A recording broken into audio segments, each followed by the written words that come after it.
and welcome to the Manchester United v Tottenham Watch Along Live. Hopefully it will be going live. I've got Martin with me. We haven't had Martin on for a while. How are you doing, Martin? I'm good, man. How are you doing? Very well, thank you. First, yeah, it has been a while. How's things going with the kids? Sorry. Really busy, but this is the first time I've been able to get online for absolutely ages. So I'm quite excited for the Tottenham game, to be honest. Big game, really big game. Yeah. Well, we'll fly into that. We are live. I just need to check that. As you can see, the league table has changed slightly to my left at the moment. Leicester City have actually beaten Sunderland. Unbelievable. They just keep going on and on and on.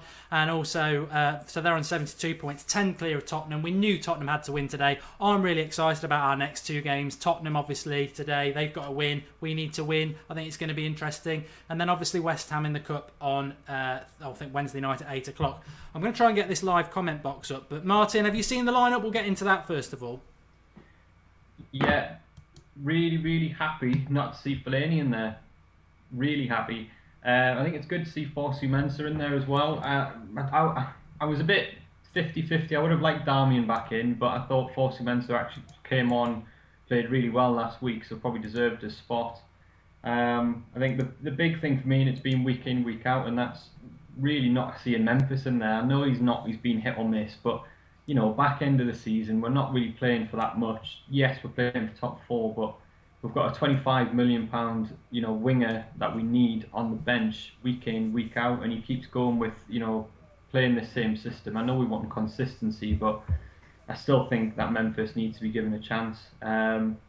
Surprised. I'll be honest. I actually thought I might have saw Rooney on the bench the way that Van Gaal was talking in the press conference. Thought it might have been a surprise name on the bench. And maybe we're played young today as well. There's a few players who are coming back in, so I think he's gone for the consistency approach, isn't he? Yeah, team lineup for those who haven't seen it. It's obviously De Gea in goal, Fosu-Mensah right back, Smalling Blind, Rojo at left back, Carrick, Schneiderlin in the midfield. Probably Lingard at 10, Mata on the right, Martial on the left, and Rashford up front. We'll talk about the subs in a minute. Just to let you all know as well, kickoff has been put back 15 minutes, so we're going to have quite a lot to get through. But my first thoughts are I'm not happy with the starting lineup. Ecstatic, not to the extent that Fellaini started and I'm going to go apocalyptic, but I'm not happy that Darmian's dropped. I think he gets treated really badly. Fosu-Mensah I think's got a great future, but Darmian played really well last week. Again, he gets messed about because Rojo is like the Argentinian Phil Jones. So Fosu-Mensah comes on, and then it's Darmian who gets dropped. Rojo, for me, is probably what annoys me, and I think Zara said it when we were talking before the game.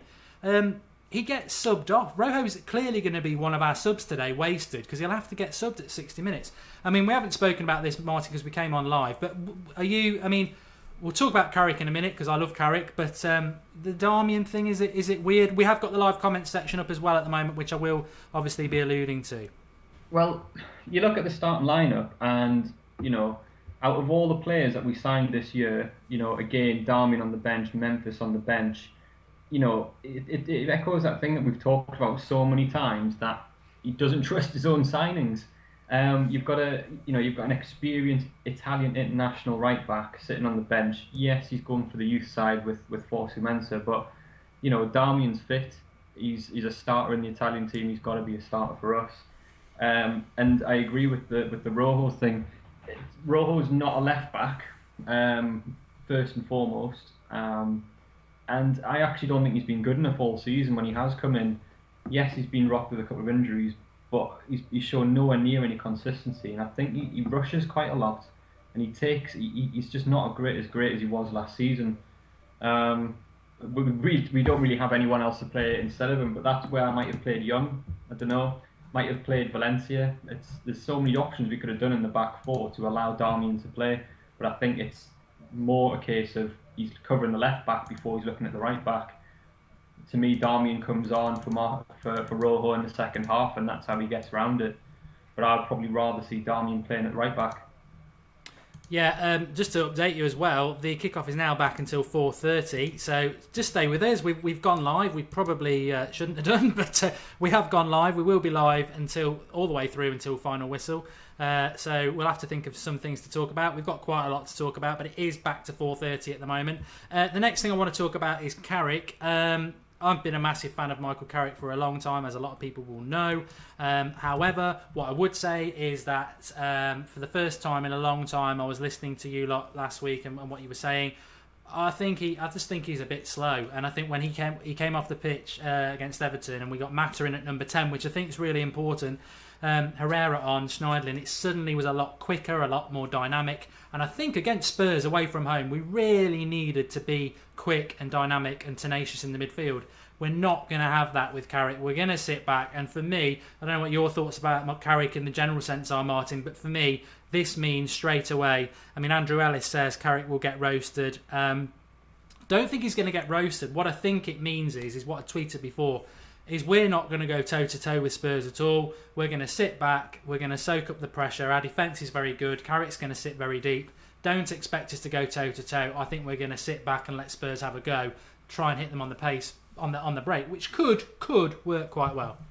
My fear is I know we're not playing Carrick and Schweinsteiger like we did against Arsenal, but if we're not careful, I'm expecting a really big game from Schneiderlin, because that Spurs midfield is going to give us a bit of a run for our money. But if we play where Carrick really does just sit and protect the back four, and Schneiderlin can push on just that little bit just to cause Spurs to think twice before they come on us, then we might be all right. But I have to agree, I think this season Carrick's he's lost even more pace than before. He's not as dynamic as he has been. He is always still trying to find the forward pass, but his recovery rate isn't anywhere near what it was previously.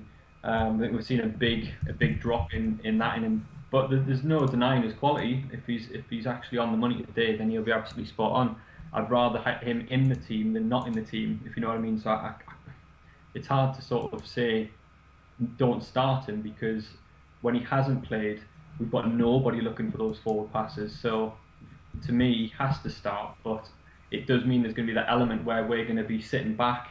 We're not going to go toe-to-toe for them. And to me, it might end up boring out as a draw, or we actually get a good hammering. I find it hard for us seeing us getting out of the back four quite a lot, especially with how far the likes of Danny Rose and Kyle Walker press on.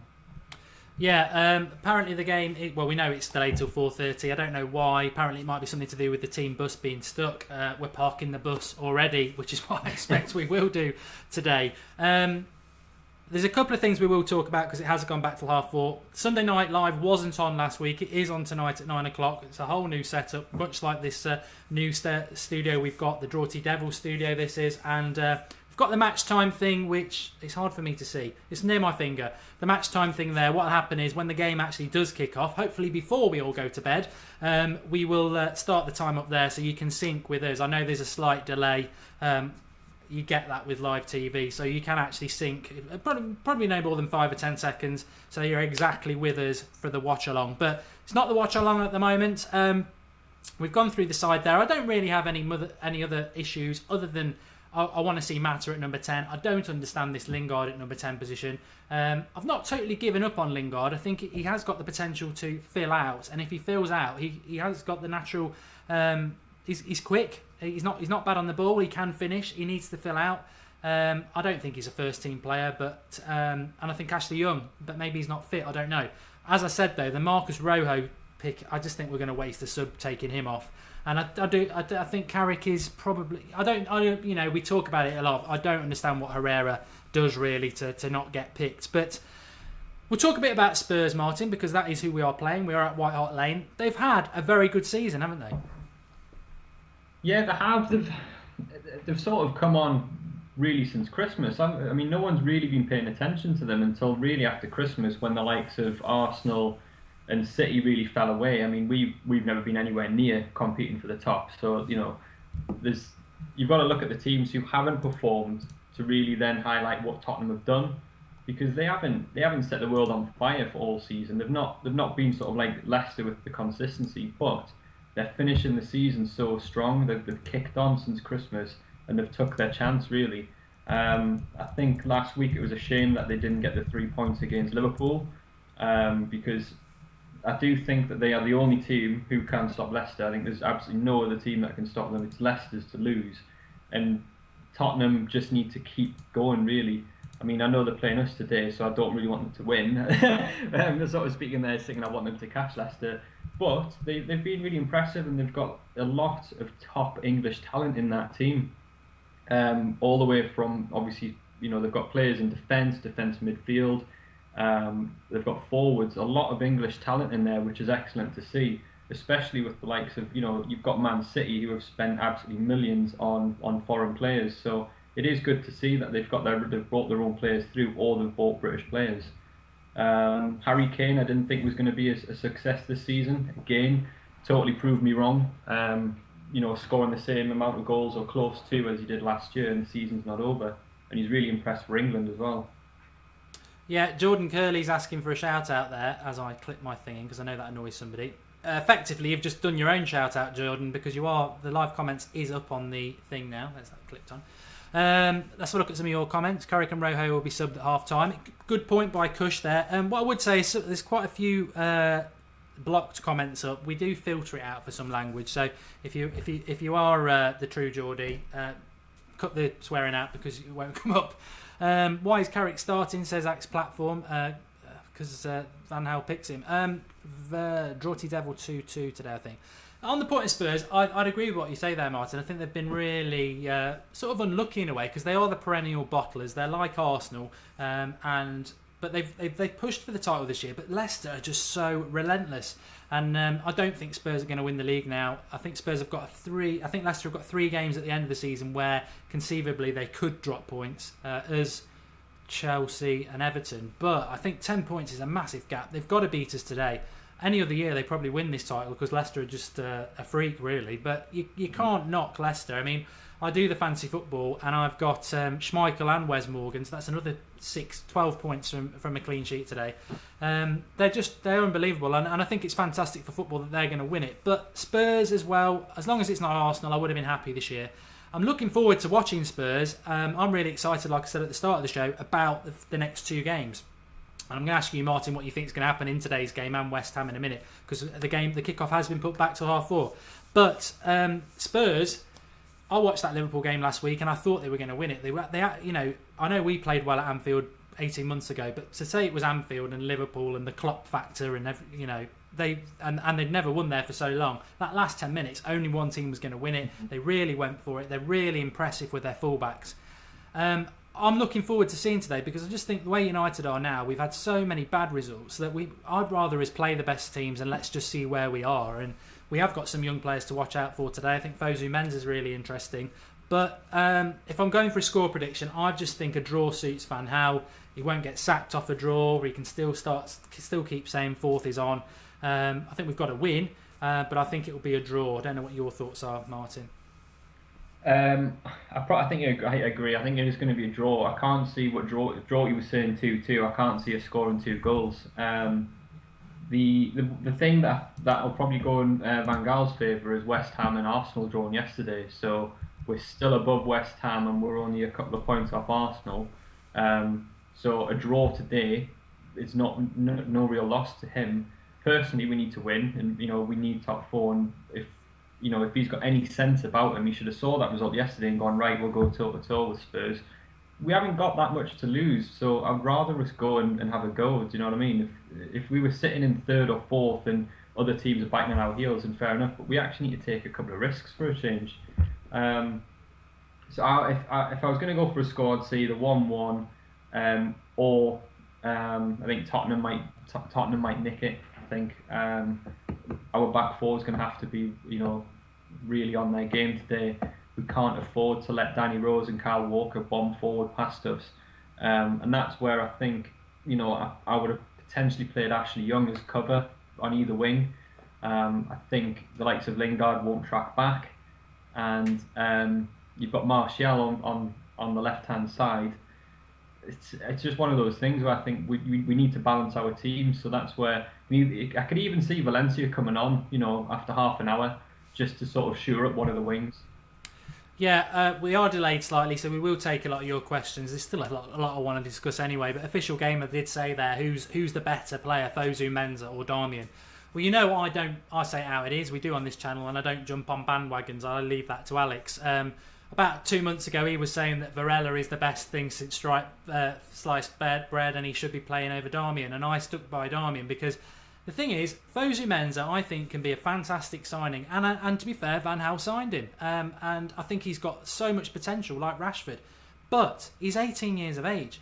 But I know why Van Gaal's picked him today, because he can't lose picking Fosu Mensah, because we all love Fosu Mensah, and he played well last week. And if he plays well today, Van Gaal can come on and say, I'm the man of youth. I picked youth. I bought him. I'm fantastic. It's all tactical. Van Gaal is a tactical manager. Personally, I picked Darmian, and the reason I would pick Darmian, and I probably would have played Fosu Mensah and played Darmian at left back, to be fair, but the reason I would have picked Darmian is because, first and foremost, as a fullback, as a defender, your job is to defend. Varela is probably better going forward than Darmian, but he is nowhere near the defender Darmian is. So that is, at the moment, if I'm picking a right back, I'll probably pick Darmian, because defensively is where it's going to be won and lost today. I do think Fosu Mensah will have a good game. I think he's got a great future at the club, but I think we jump on too many bandwagons, and Fosu Mensah could have a really bad game today, and then it just allows people to say you should have picked Darmian. It's a massive game. It's a massive game to show confidence in him. But personally, I probably would have played Fosu Mensah. I just would have played Darmian where Rojo is. So saying who's better, good question from the Official Gamer, but probably irrelevant to me personally. I don't know what you think, Martin, because I would have just not played Rojo. Yeah, I think that's the thing. It's who do you drop? I think I agree with the sort of the youth side of that. Van Gaal will look at it in terms of, I can't lose if he plays well or not, because he'll just sub him straight away for Darmian. That, you know what I mean, and then absolutely shatter his confidence. We'll not see him for 6 weeks, and because he's so young, it won't really mean that much. The fans will be a bit annoyed, but I think I agree with you. I think if you were going to drop someone out of that squad today, it would be Rojo. Because, like I said before, I just don't think he's been as good. I don't think he's had a good run of games. But we don't have a left back. That's the main problem. That's why he's getting in. If Luke Shaw was fit, Rojo wouldn't be anywhere near that squad, because Blind isn't going to be taken out of the team because of how well he's played all season. Because obviously Rojo's natural position being a centre back, who does he replace? I mean, you've still got the likes of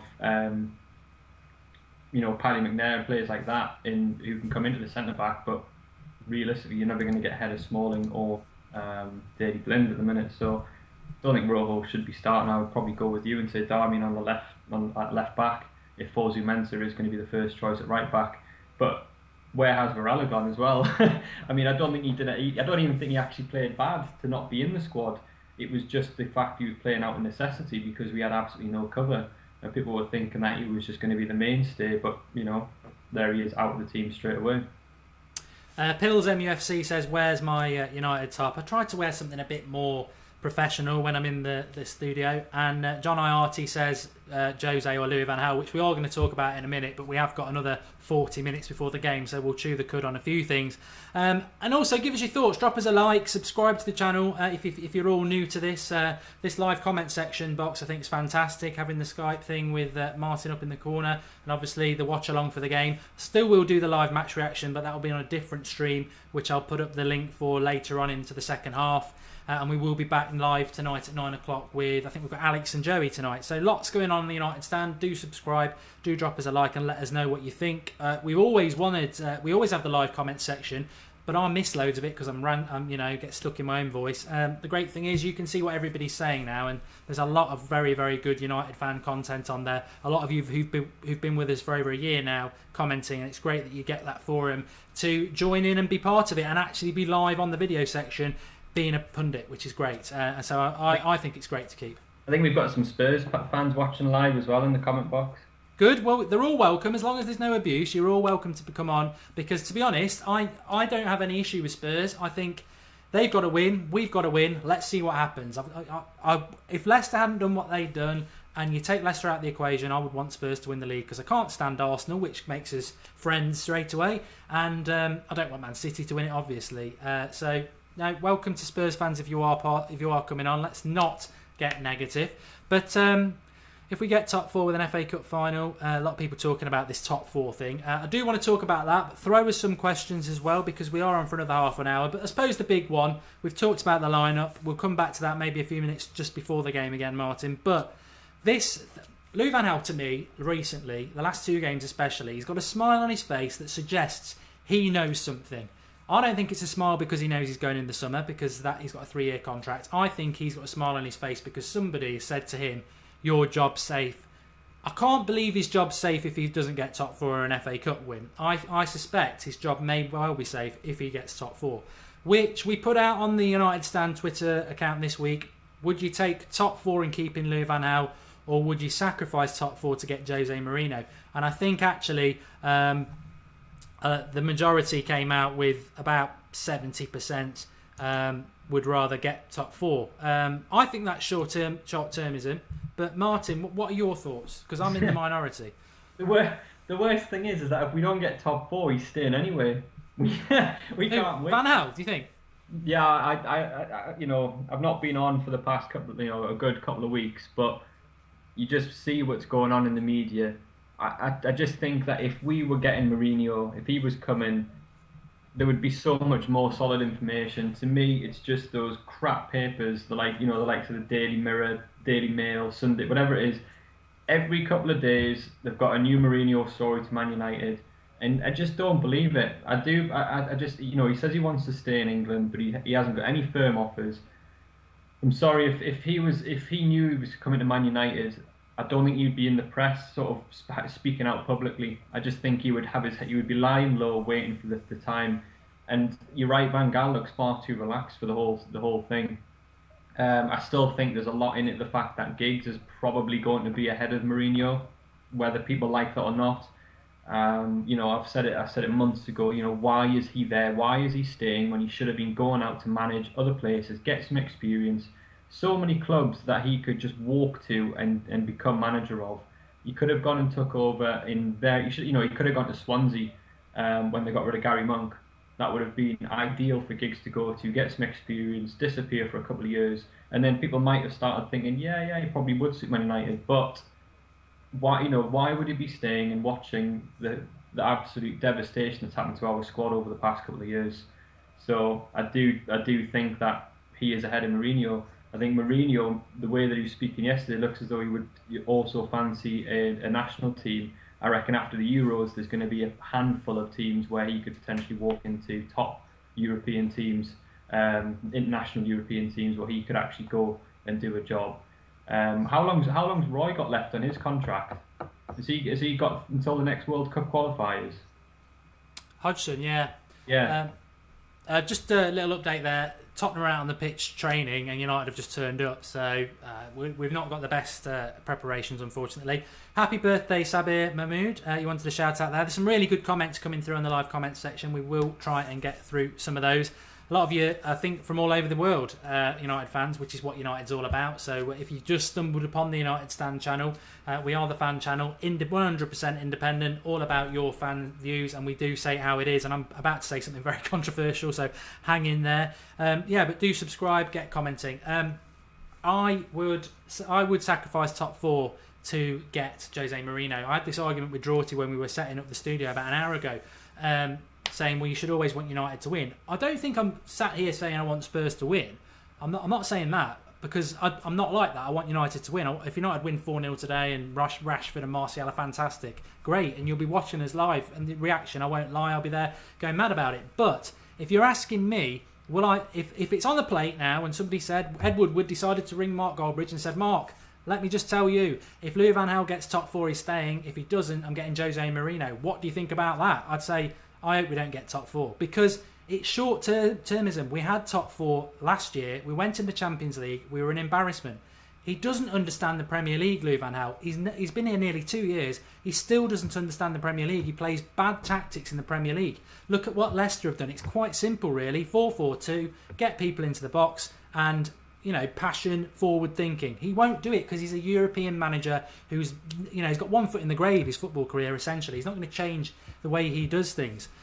If we get top four under Van Gaal, we may well spend some money in the summer. We may bring players in, but what's the point in having Ronaldo, Bale, or anything like that when we've had Di Maria, we've had Van Persie? It didn't work out because attacking players don't work well under Van Gaal. If we don't get top four and we bring Jose Mourinho in, we'll probably challenge for the title next year. We won't do that under Van Gaal. So I would sacrifice top four if I knew 100% we were going to get Jose Mourinho. My concern is what Martin said is I don't necessarily know we're going to get Jose Mourinho because like Martin said, when he's coming out saying I've had offers, I probably will be managing in the summer. If he'd been offered the job by Manchester United, then why would you be saying stuff like that? I think it raises a really interesting issue that the fact is, you do a poll, if you can be asked, about who Manchester United fans want as Jose Mourinho. Well, don't do a poll. I'll tell you now, it's about 90% want Jose Mourinho. And then you split the final 10% between Giggs and Van Gaal. The thing is, we've heard booing this year, Martin.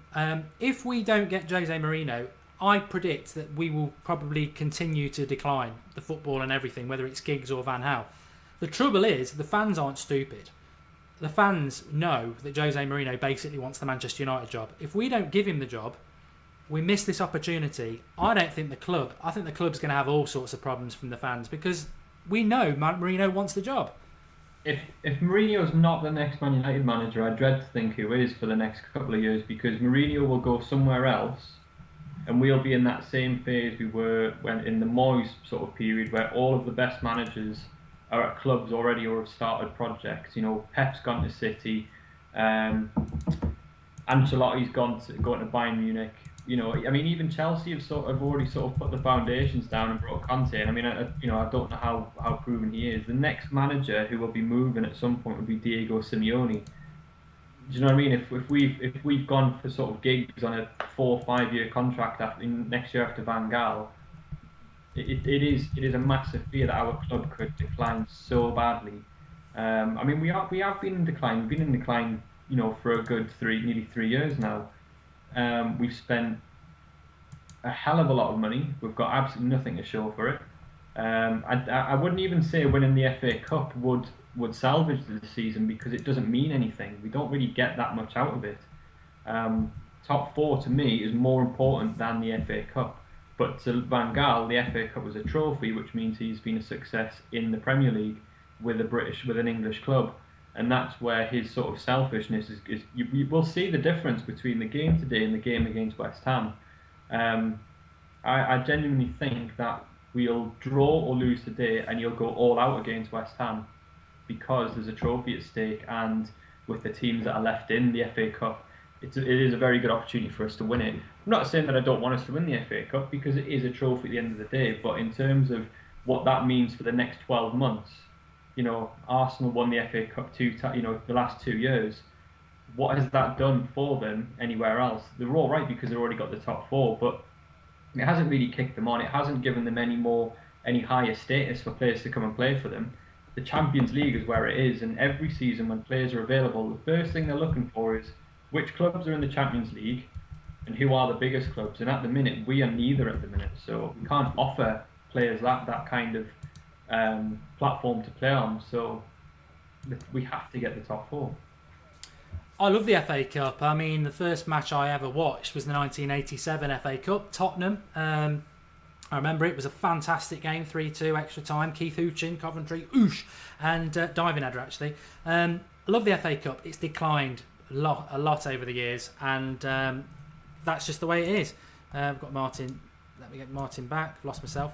It has declined. So the FA Cup, Wigan have won it in the last few years. I think Hull have won it. It's not. It means nothing.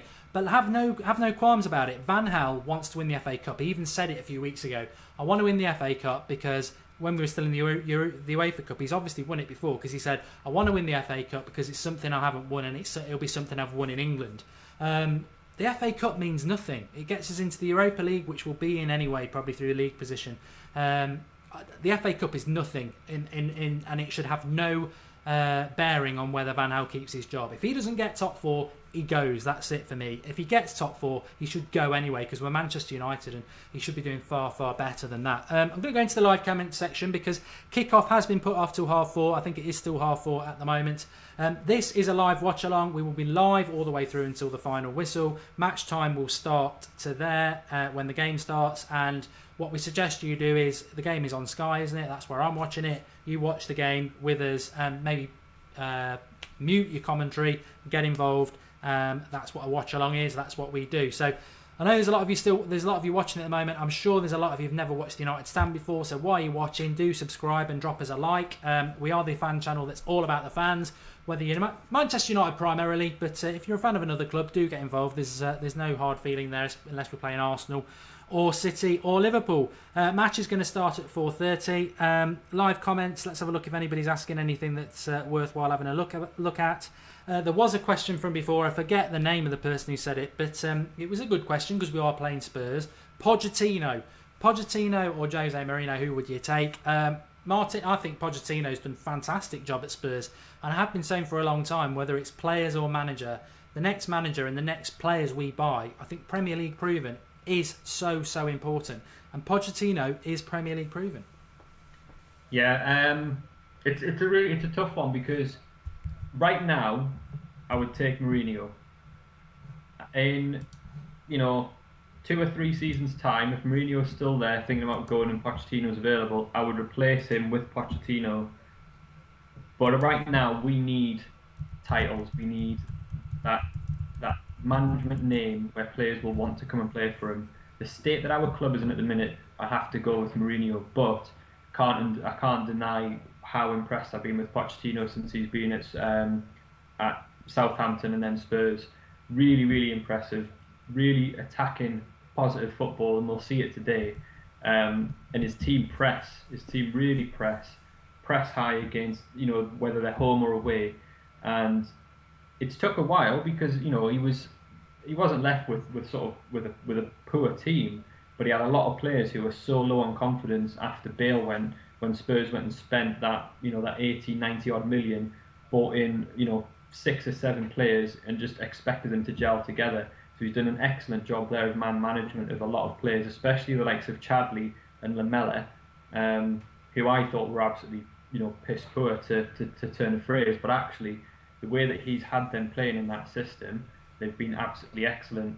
Danny Rose sort of went into the wilderness after he was at Sunderland, brought him back in, got him playing back in the England squad, and then actually having the confidence to play Harry Kane when he had the likes of, I think he had Adebayor, there might have been another striker that had, I can't remember who it was, Soldado. Yeah. He could have just sat there and went, no, I'll keep pressing with Soldado, but actually realised that he wasn't going to cut it in the Premier League, and brought Harry Kane in where people thought was a lot, possibly too early. I know he'd played for Spurs prior to that, but I think Pochettino was the one who gave him that extended run of games. So you would look to see what he would do with the sort of Man United youth, the youth at Man United. He would give them a chance. He does sort of believe in that. So yeah, I would take him, but I think our main priority is getting back to sort of challenging the top 4, being that dominant force, and I think that's Mourinho would give you that within 12 months, whereas I think Pochettino, you're looking potentially another 2 years. So how much can we afford to not be challenging again? And I think that's why, if Van Gaal is here next year, I really fear for where we are going to be this time next year if Van Gaal is still in charge, because if we're still talking about struggling to get top 4, then we've fallen so far in the space of a couple of years. A lot of you watching saying, where's the match? It was meant to kick off at 4 o'clock. It's back till 4:30, so we are aware that there's a match going on, and we weren't intending to just talk about Tottenham and Pochettino when the game was on. It will kick off at 4:30, and obviously all the match stuff will start then. Pochettino, the interesting thing I was thinking then when Mark was talking about, and he's actually up on my screen over there at the moment, Dele Alli from Tottenham. He's a Liverpool fan. And Liverpool were going to sign him, but they weren't willing to pay the extra million that Spurs were. And that just brings a big smile to my face because that's Liverpool for you. He's a very good player, as is Eric Dyer. I think they got him from Germany, but he obviously can play for England. Danny Rose, as Martin said. Harry Kane. I mean, there's still United fans out there who think we can get Harry Kane.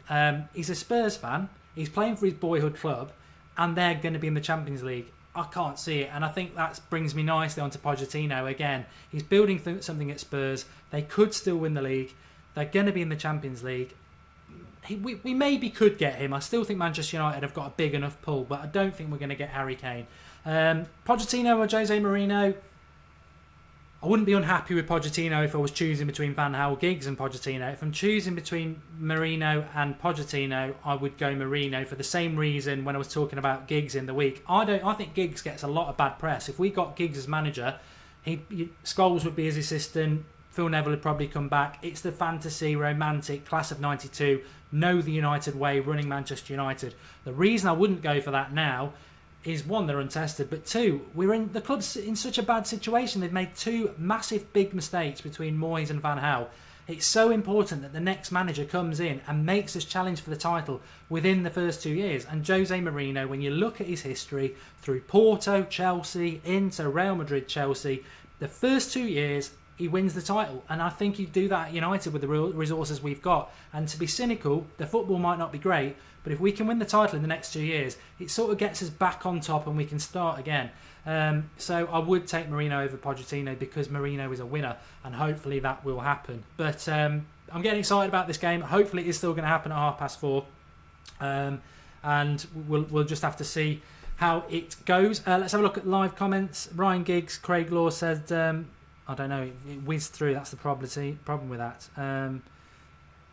A lot of foreign comments in there that I don't speak their language, so I don't know what you're on about. But we are in the UK, so do try and speak English if you can, because I have no knowledge of what you're saying, and Martin only understands Geordie, so that's a bit of a problem.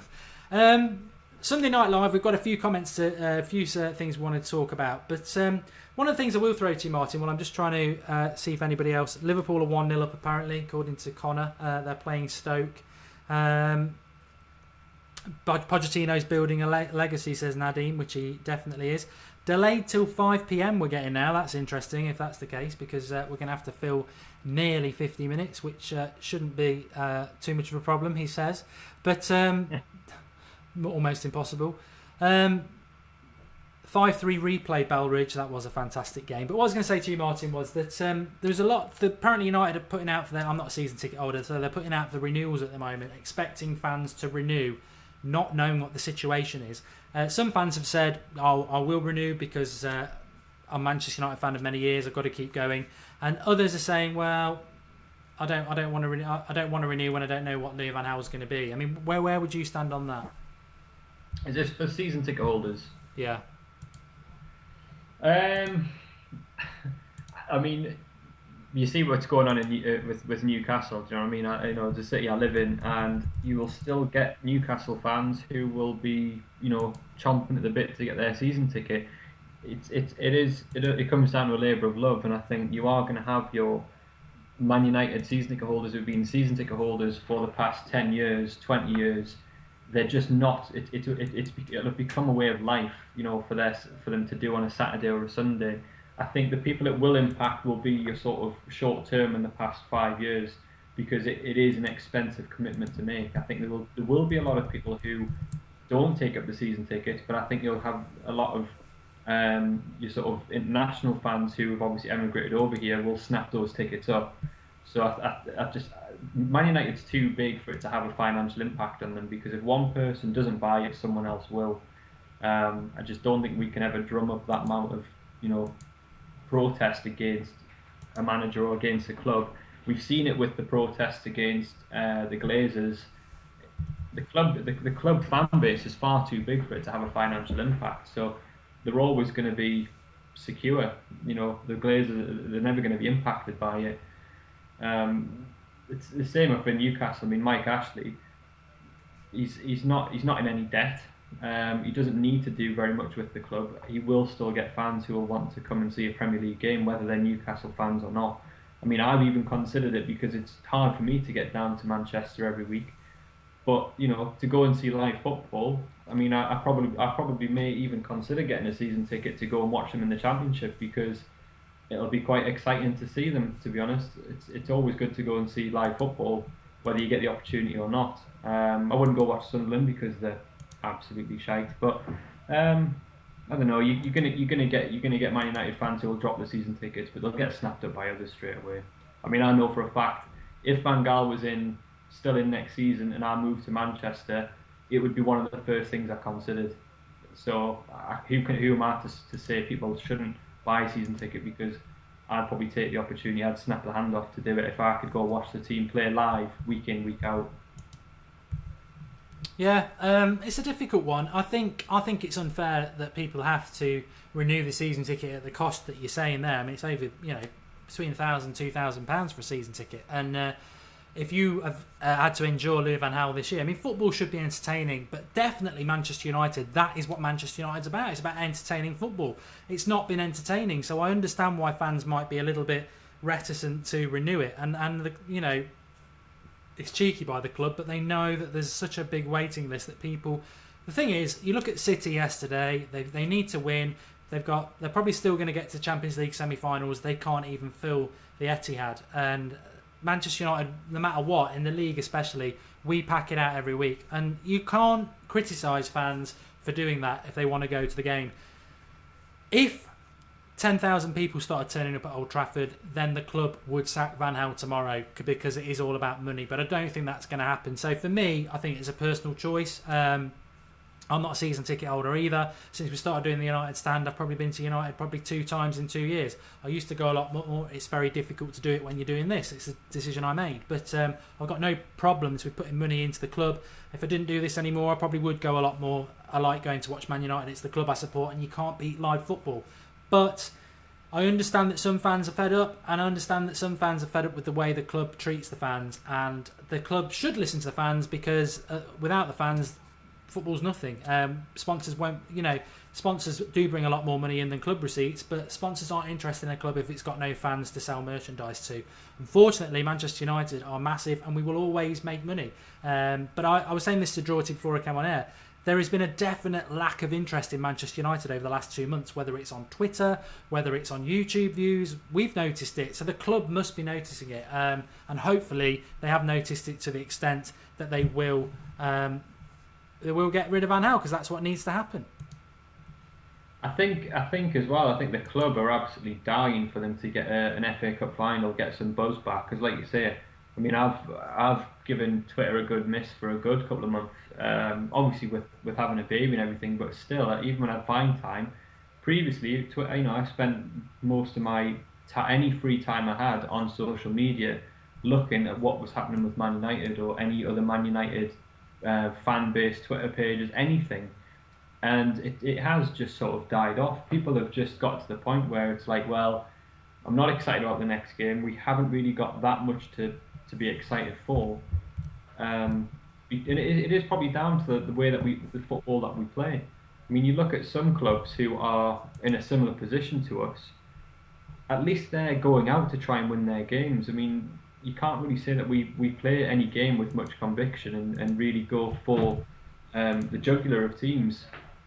We're probably going to see it today. If we win this game, it'll be at a whimper.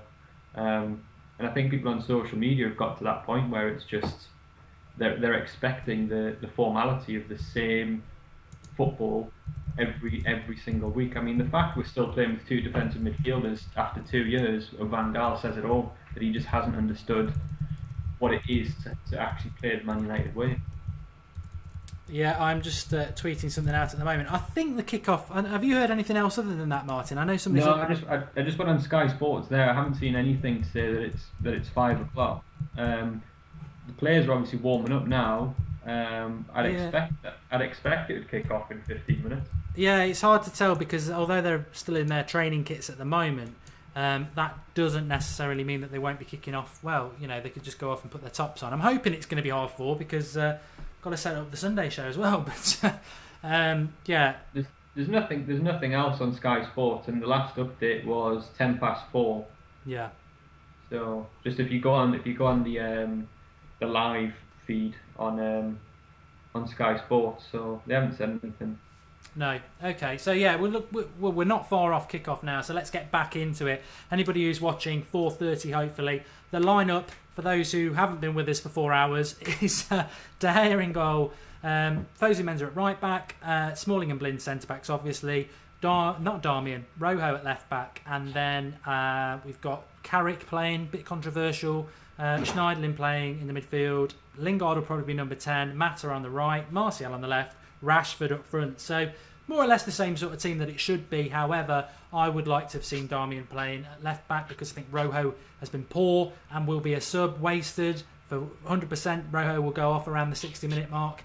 And Carrick, I think, is too slow for this sort of game. When you're up against the air, Dele Alli, Spurs are a very quick, dynamic side, tenacious, and I think Herrera, Schneiderlin and Mata in that last 20 minutes of Everton showed exactly what our midfield needs to be, dynamic and fast, and it won't be like that. So they're my concerns going into the game. Spurs have got to win. Spurs are the perennial bottlers. The pressure's all on them. I think what we will do today is just sit back, play deep. We've got a really good defence, and let's try and hit them on the break with a bit of our pace and Rashford and Martial. I think Spurs have got to win more than us. But having said that, Martin, we've got to win as well. Yeah. I think I was watching Soccer Aim yesterday. They had Louis Sahar on, and they were saying to him, "Who is this game more important to?" I think if Leicester had have lost today, Tottenham would have had their tails up. I think at the minute Tottenham will probably just be looking to cement the highest finish they possibly can. Yes, they need to win, but the fact Leicester have won already changes it slightly. That could play into our hands because if Tottenham are, if they oversell, come on a bit too quickly, we can hit them on the break. We have got a lot of pace with Rashford and Martial. I mean, even Lingard with pace. So we could be playing counter attack. We could be trying to hit them on the break. But having said that, I think the way that Pochettino's approached the games, he's done a very similar thing to what Ranieri's done. Neither of them are sort of saying that the title is there for them to win. They've always been looking at the next game, and to them, the fact that if there's any opportunity that Leicester could slip up, then yes, Tottenham will be looking at this as a must-win game. It's a strange one because it means so much for both clubs. The fact that it's what's amusing is if you go back 5 years ago, we would have been the team chasing the top. Tottenham would have been the team chasing top four. So that says a lot of what's happened in the past 4 to 5 years. We've either been winning the title or we've been finishing close second. There's never ever been doubt that we wouldn't get top four. So it's interesting that the fact that football is changing, the fact Leicester are top, Arsenal still bottle it. I mean, there's nothing really changed there. But Chelsea absolutely nowhere to be seen. Liverpool absolutely nowhere to be seen. West Ham again have the opportunity to get top four if they keep going. I think if they had won yesterday, that would have been very interesting. So it's interesting to see what's going to happen in the next 12 months with the amount of money that's coming into the Premier League as well. Yep, still a lot of you asking. 4:30 is the kickoff, so hopefully it's going to kick off in 10 minutes. The way this will work is the match time thing, which is... I hate doing this when I'm looking at it. Yeah, match time there. That will kick off the minute the game kicks off. You'll see that. We're not showing the match. We're not showing the match because that's illegal. So we won't be showing the match, but we will be watching the match. You watch the match, whatever you're doing, and also keep this up and get commented on the live comments box while we're going. That's the whole point of it. It's a watch along. The United Stand, I understand there'll be a lot of you who've clicked into this because you're waiting for the game. The United Stand is the Manchester United fan channel, all about the fans. We do this. We also do live match reaction straight after the game. We do previews. We do stuff outside Old Trafford. We do Sunday Night Live, loads of things going on, and we're really all about your opinion and getting you involved, so that's great. Scott Wilson saying 5 o'clock. I hope not, Scott. I really do hope not, but we'll just have to wait and see. So do subscribe to the channel is what I was going to say. Drop us a like on the video and get involved. It is all about your opinion. If you've got anything you want us to talk about, do get commenting below there, because if it's 5 o'clock, we're going to have another half an hour there. Beat City for us, says Tony Red. Don't know who's playing City. I don't think Spurs have got City left to play, but we'll have to see. Here's something interesting. There's Van Gaal's done his pre-match press conference. Oh yeah, yeah, And he's saying he's not happy that they've been delayed, so he's already got one excuse in his back pocket if we lose today. Um, yeah. it shouldn't matter. It shouldn't matter if they were on a bus for half an hour longer. If the game's been delayed for that amount of time, it does not matter. So if we lose and he comes out and says that in 90 minutes time, it's been an absolute joke. Gucci, you're saying you're sick of putting questions to us. Put a question up and I'll definitely get it out for you. That's not a problem. Man United lose, says Ding Fam. He's not getting any excuse out of me for that. I'm pretty much with you on that, Martin. I mean, these are professional footballers. They're going to go out and play a professional game. We've seen them there having a 10-minute warm-up.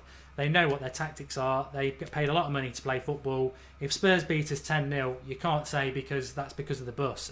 There's no excuse in that at all. They should be prepped. We've all done it on a Sunday morning with hangovers last minute, and you run out on the pitch and you still manage to do it. So should they. Apparently it's 1-1 in the Liverpool-Stoke game. Don't know who scored for Stoke, but that's interesting. Mark, is Van Gaal leaving? I've heard that he's staying next year. I'm worried, says Balridge. We're all worried about that. Craig Law says our coaching structure needs totally overhauling from top to bottom. I'd agree with that, especially around injuries. Really winds me up when Van Gaal talks about injuries, because he's made the squad purposely thin this year and hides behind it. No FIFA 16 preview either this week, Mark, says Jake Pickering. Was going to do one. It will be back next week. Other things have cropped up. Oh, I'm feeling knackered. Man United 3, Tottenham 2. Winner, remember champions. 6 minutes to kick off. We hope. We really do hope. Carrick is poor. Sell him, says Muller. It did get blocked because he swore. Michael Carrick, would you give him a contract in the summer, Martin? Yes. We lost too many big names when Moyes came in, so I think Carrick has got to stay. Even if he's only playing a handful of games next year, he's not going to want more money. He's just going to want the fact that he's staying at Man United. I think if we don't give him a contract, any other club in the Premier League would take him. Any club, any top 4 club would take him because he's that good. So if we're going to offer him a year's contract just to extend what his current terms and conditions are, then yeah, absolutely. He's the only player in our central midfield who was willing to pass the ball forward.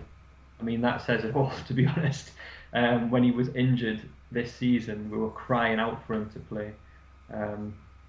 We've got Schweinsteiger in there, who's obviously how old is Schweinsteiger? Younger than Carrick, he is, isn't he? Yeah, I think Schweinsteiger's 31, so he's got a good couple of years on him. But I think injuries wise, although Carrick has suffered, it is going to kick off at R4 because they're all in the tunnel at the moment, which is great. I'm looking forward to it. Really excited about this. So what I will do is I'm just going to show you something now how this will work.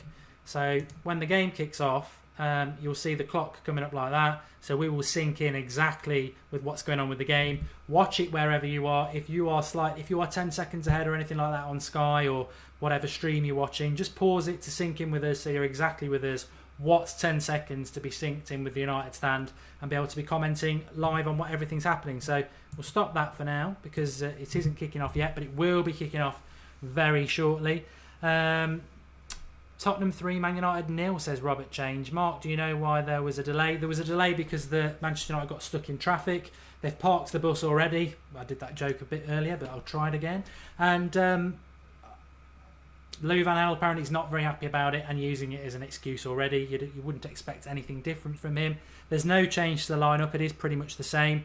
There was talk of Mata being injured, but he's definitely running out. So there's no late change to the team at all.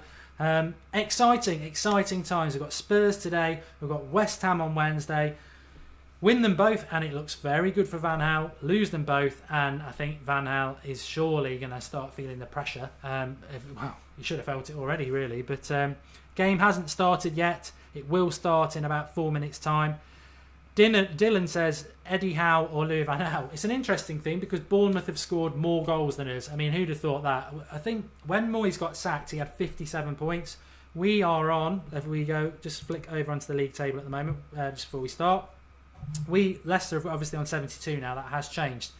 We are on 53 points. So he is 4 points off what Moyes had. will have played 32 games after today. Moyes got sacked on 34 games with 57 points, and he'd scored about 57 goals. So we've scored 38 or 39 goals. It's ridiculous. His stats don't even... He can't even compare to Moyes, the season Moyes got sacked. And I think, somebody was saying this week, Martin, we've conceded the least goals in the Premier League. But nobody's celebrating the fact that we've scored 3 more than Sunderland. It's like... Not conceding goals means nothing if you can't score them at the other end. I mean, we could draw 38 games and have 38 points. We'd get relegated on that. We need to score goals. You look at the likes of Leicester and Tottenham. They've not really. They've done well because they've gone out and scored 2 or 3 times a game. I know Leicester have sort of turned into the sort of 1-0 team at the minute, but that's just through the fact that they're getting themselves over the line. But earlier on in the season, they were going out and beating teams 2 and 3-0, 2 and 3-1. They weren't bothered about their clean sheet. I mean, look at Southampton. Fraser Forster was going on, but they hadn't conceded a goal for however long, but they weren't scoring at the other end, so it means nothing. I don't know about your stream, but I think I'm probably about 15 seconds behind you, I think. At the minute, we're just going through the lineup on the screen. I think you might be ahead of me on that. Okay, I'm on adverts at the moment. Right. We'll sync it in once we start. I've just come back. See, are you even on adverts yet? No. Just going through the substitutes. So bloody hell, you could be at least a minute behind. So I'm running on Sky Go. Normally it's quite good to be. They're all right on Sky Go, but I think it's just. Well, we're about to kick it off. I don't know what to do, Martin. Do you want me to delay it or what? What I'll do is I'll try and I'll restart and see where it picks up.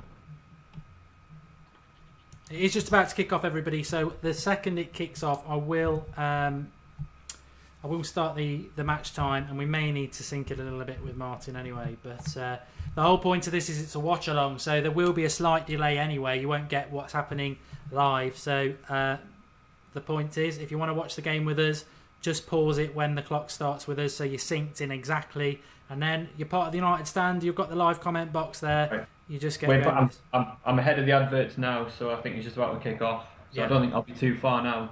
Okay. As soon as it starts, we'll get the clock going up. So everybody at home, just if you're slightly ahead of us, we're off. Okay, the game has kicked off.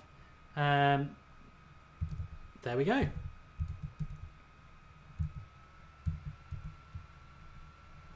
As he flips it into it. So we're off. The game's off. We are exactly synced with the real live game now. So if you are slightly ahead, maybe just pause it for a few seconds. Then you are synced in with us while we sit back and watch this game. We're literally 20 seconds in, like I say, and it's the game's going. I can't say much more than that at the moment. But score predictions. I'm going for a draw, Martin. I'm going to go for 1-1. I'm going to be optimistic. I know I've said earlier on that it would be a draw, but I've got to be optimistic. If we're going to win this, we're going to win it by 1, and we're not going to concede. So I'll go 1-0 Man United now. I'm going to change my mind from an hour ago. You're going to go 1-0 United? Interesting. I'm just going to change a few things because obviously we have the game has been delayed. So for 4:30 kick-off, I'm sure most Man United fans are aware of that. Van Gaal's got his excuses in already. That's apparently being stuck in traffic makes you not very good. I think Van Gaal, you'll actually find just being managed by you makes you not very good. But good interception there by Mata. But he's lost the ball because Spurs are fast and tenacious in the midfield, which I expect them to be. It's a small pitch though, White Hart Lane. I would say that about it. It's quite a narrow, small pitch, or it always looks to be when you watch it. I don't know whether it actually is in real life, but Martial just on the attack here into Carrick. And to be fair, Manchester United, early days, first couple of minutes, and we are getting a bit of possession, and Spurs are sitting back on us, which is quite interesting. I suppose Spurs will probably want to feel their way into the game. They're 10 points behind Leicester. They've got to win this game. What are you sort of level with us, Martin, or are you slightly off? I think I'm about 30 seconds off. All right. Looking at the timer on YouTube, that's live now. It's on 1:40. I'm on 1:15. All right, but I'm actually on talking to you. I'm on 2:23, 2:24, 2:25, 2:26. All right. Okay. So is that about right? No, I think us on Skype now. I think you're probably, as you said before, good. Maybe it's 40 seconds ahead. So I don't know what you want to do. I would say if you were to pause yours live on Sky, you'd probably catch up at, like, in 30 seconds. We'll pretty much be spot on.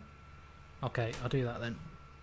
Because otherwise, the whole point of it is to be more or less the same.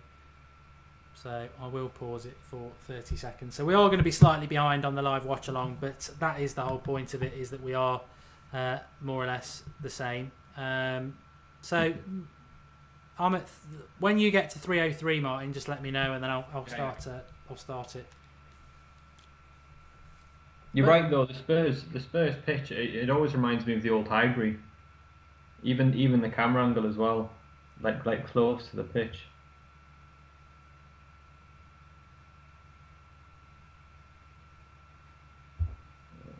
Let's see, 15 seconds or so, and I'll just go on yours.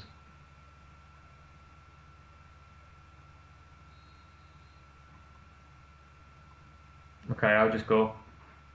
Okay, so I'm on 3:04. What are you on?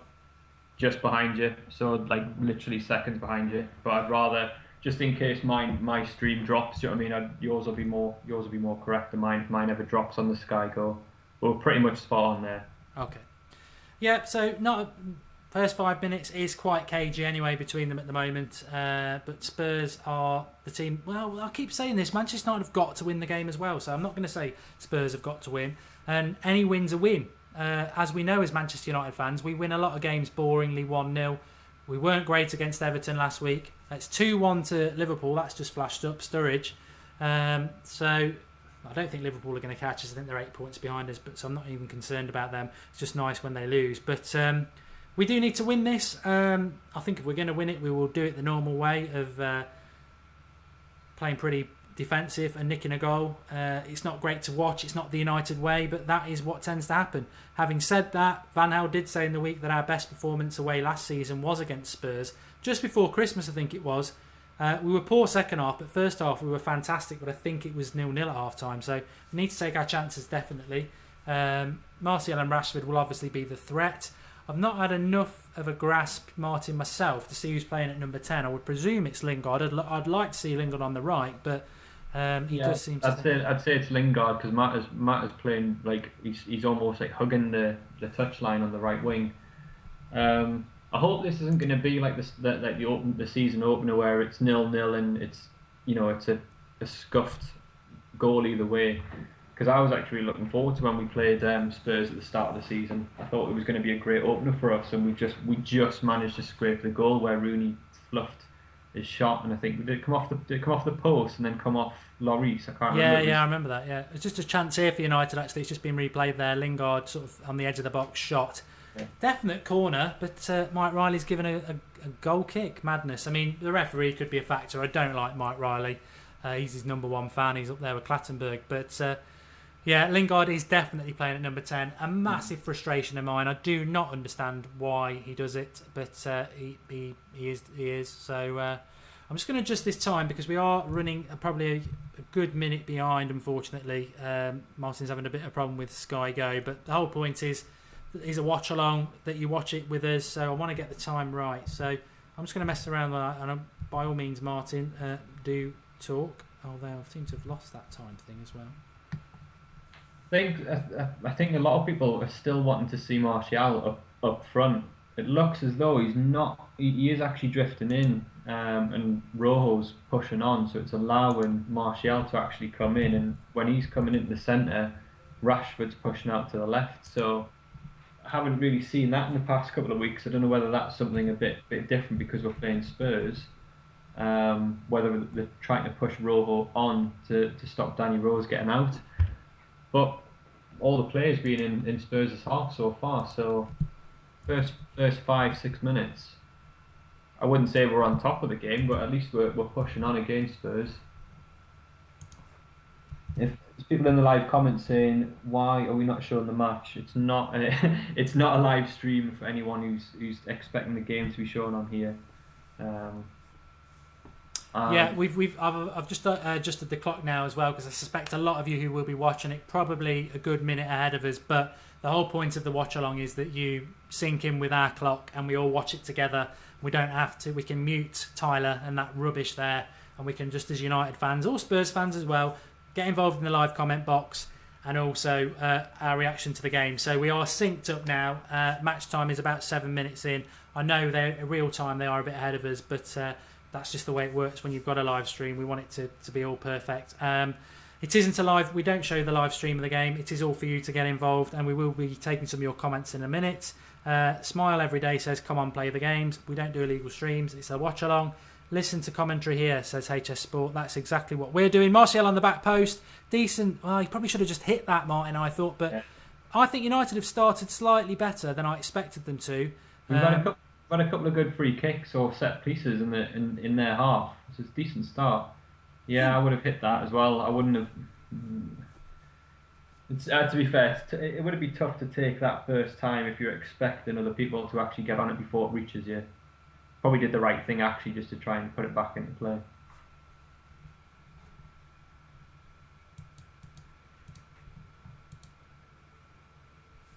Okay.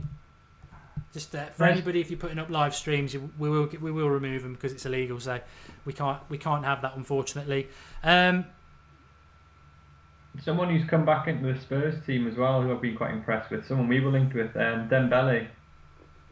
I think if we hadn't had the likes of Schneiderlin or someone like that, I do rate him quite highly. Actually, puts himself about, and I think he had when he played for Fulham, he absolutely destroyed us one season. Roma Dude makes a good point. We've scored 3 goals in our last 7 Premier League games. I mean, that's just pitiful, isn't it? I've been saying a long time that you just never expect Manchester United to score more than two goals in a game anyway, which in the Premier League, this is, again, we were saying this before we came on air, Van Gaal just doesn't understand the Premier League. The Premier League, you cannot play the European way of being tight at the back and winning games 1 or 2-0, because most Premier League teams, even if they're poor teams like Sunderland and that, they will score a goal against you. They'll score a goal against you, and you need to be able to beat teams 3 or 4-0 a few times a season. Mm-hmm. And we don't do it. We're not that sort of team. Everybody's got a chance against us. Away from home, we might get one ahead, and then we'll allow a team back into it. But we're messing around in our half with it a bit at the moment. Blind been fantastic of late. I think Spurs are just feeling their way into this game a bit, Martin, yeah. although we've come out of the blocks quite quick, which is surprising. I thought it would be the other way around, but I suppose Spurs might think Pochettino's a clever manager. I haven't got to go gung-ho. Any win's a win. We're the home team, penalty, whatever. It doesn't matter. Spurs just need to win today. I think a lot of teams that play Man United now, we don't have that next gear to go up in. I think a lot of teams will either come at us so heavy, or they'll sit back for sort of 20 minutes and soak it up. That's the one thing with watching Man United these days, is that when we go a goal down, it's it used to be a sort of foregone conclusion that the second half we would be a completely different side. Usually now we come out second half and we're worse than we were in the first half.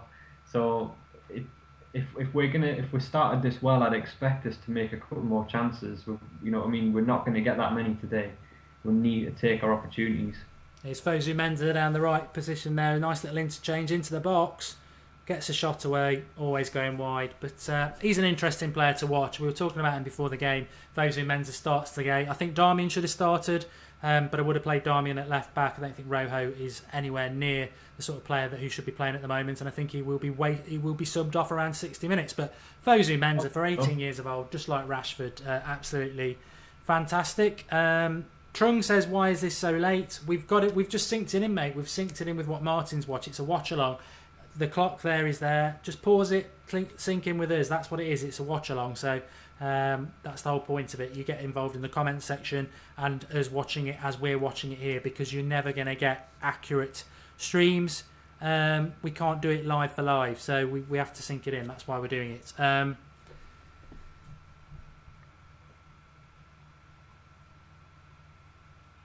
Rix is saying great play from Menza. It was. It's a decent start from United. That corner I think came off Smalling there. Jordan Curley, Mark, can you tell me about the Euros? Great start for Man United at the moment, says Arlong. I'd agree with that. It has been a decent start. It is another corner here coming in. Daily Blind on the corners.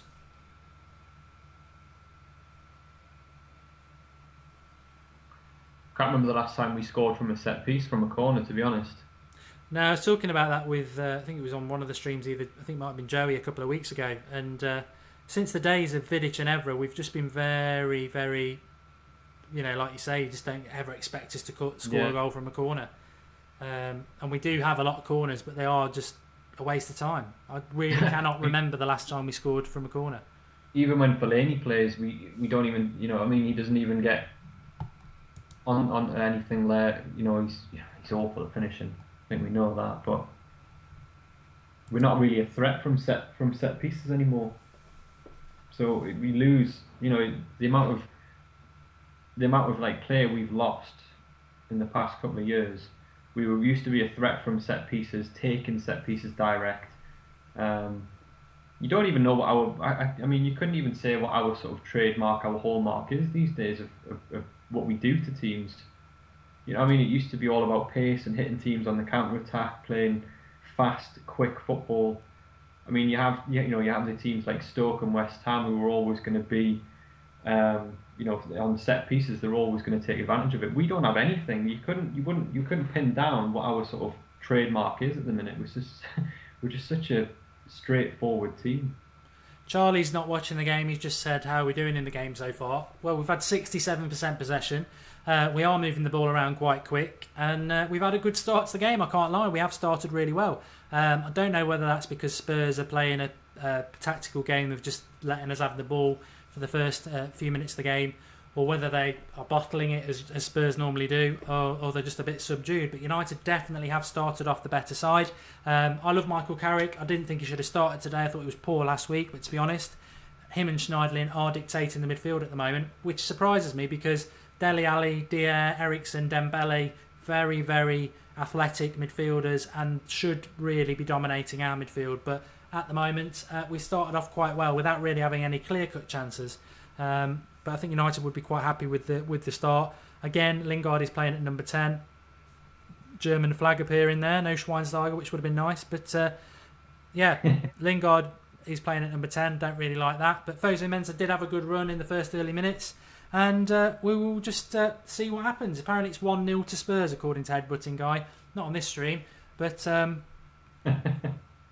I've got a feeling it might be happening because there was people before kickoff kept shouting. I don't believe him because in the live comments at 4:00 there was someone kept shouting. Carrick scored, yeah. It's United on the break at the moment, and I don't think we're that far behind that Spurs are about to score, especially when United have still got the ball. So Mata just clearing up nicely there, and Carrick. Yeah, Spurs aren't going to score, so we don't need to worry about that. Fosu Mensah has had a good start, somebody's saying there, Arlang Iwan, but everybody has. Everybody's having a good... The good thing about United is everybody's getting a touch of the ball, which is one of the main things when you play football, isn't it, Martin? It's getting good touches on the ball, especially away from home. Eliminates mistakes when you've got a feel of the ball. Fosu Mensah has just gone down injured there, but I don't really know what he's doing in the centre midfield. He just seems to be everywhere, like Arwin said. Headbutting Guy, it's 2-0 to Spurs now. God, they're going to have to score 2 really quick goals here. But should have taken it all away, kid. We can't cross, apparently. We can't cross Arlong. We never have been able to. But we haven't been able to cross a ball since we bought Antonio Valencia. I do like the look of Fosu Mensah though, because the thing is, I've played football at a decent level, not the highest level. If anybody saw my keep ups, you'll know I'm 2-footed and that. And you can just tell if people are good at football when you watch them. And you look at Fosu Mensah, and he's just got that look of him when he's on the ball. He's athletic, he's quick, and he's only 18. I think the scary thing is he's going to get better. I don't think he's a right back. I think he's got that sort of I don't know. It's hard to say. It's sort of like a good cross in there and a block by Smalling. He's got that SCN sort of combined with somebody decent on the ball look about him. He looks an absolute star of the future, but you never know. Same as Rashford, but cross came in there. Maybe he should be stopping that cross, but Smalling was there. Smalling against Kane's going to be really interesting. We are 15 minutes in. I mean, that's the whole problem with these watch-alongs is you get talking and it flies by. But Spurs haven't got going at all, have they, Martin, really? No, not at all. Fosu Mensah, he looks... Oh, I don't want to say he looks a finished article, but you would have no idea that he's 18 years old. No, he's... Make out is... Oh! It was offside. Cross came in there, I think Harry Kane from 6 yards out. Dave saves anyway, he did save it, but it was offside, but it was a good chance.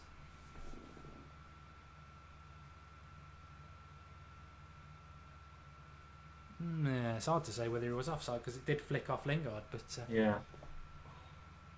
Oh, red card to Blind, according to Elliot Owers. Yeah, we'll believe that when I see it. As Lynn Hall just said there, if you're ahead of us, it's up to you if you want to shout stuff out, but we've got a watch time, we've got a clock time there for a reason. If you shout stuff out, all I'm going to say to the live comment viewers who are synced in with us, just don't believe them, because there's a lot of people talking... Spurs are winning 2-0 in somebody's matches. I don't know what they're playing, FIFA or what. So we're not going to listen to anything you say until we see it. So that's why it's synced there. So shouting out goal or red card, we won't listen to you.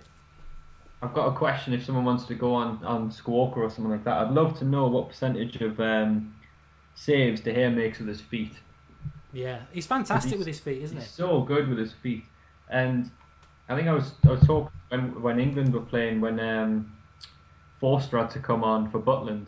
How bad is Fraser Forster on the ball with his feet compared to the likes of De Gea and Neuer? It just elevates De Gea to that next level. The fact that he can play out with his feet, and you can't undeny that ability to have that. It's almost like having another person in the back four. Spurs definitely are coming more into this game now. It is a bit worrying. They've sort of stepped it up, and I did sort of suspect that the first Danny Rose shoots from distance there, that the first 15 minutes they were just feeling into the game, sort of almost coach. It's very, if it works this way, it's very, very good management from Pochettino when you're playing as the home side to let the away side have a little bit of confidence, let them come out at you a little bit. And we've had that 15 minutes, and now they're starting to come as us, and it's very hard to change your tactics for United. Zane Charles, Mark, did you want Marouane Fellaini to start? I bet you did. He's your favourite player. We'll leave that there. The official game, are we are bossing it? I don't think we are. I think Spurs are coming back into it, but we did start off quite well. I think it's boiling over as a nice game at the moment. But going back to what Martin was saying there about De Gea with his feet, I mean, I don't know about you, Martin. When I used to play, you do get occasions where you want to go in goal yourself, and when I was in goal, I would use my feet a lot because that's my strength, and it does tell you about De Gea as a player is that he's actually a very good footballer as well, because he does use his feet a lot, and a lot of keepers will be all hands because that's what they are, goalkeepers. But De Gea, he's also a footballer. I mean, I saw him against Lukaku last week. He was so quick off his line out to the ball. He's such a complete goalkeeper. I think he's the best in the world. I really do. Most like really successful goalkeepers would have started their career either as midfielders or strikers, and the same with defenders as well. I think they don't start in that position, and it's purely because of the fact of how good they've got to be on the ball. So you can tell the difference between your world-class goalkeepers and your sort of, your average run-of-the-mill. And he is that. I mean, I think when we watched Neuer in against England for Germany, I've got no doubts De Gea is the best goalkeeper in the world, without a shadow of a doubt.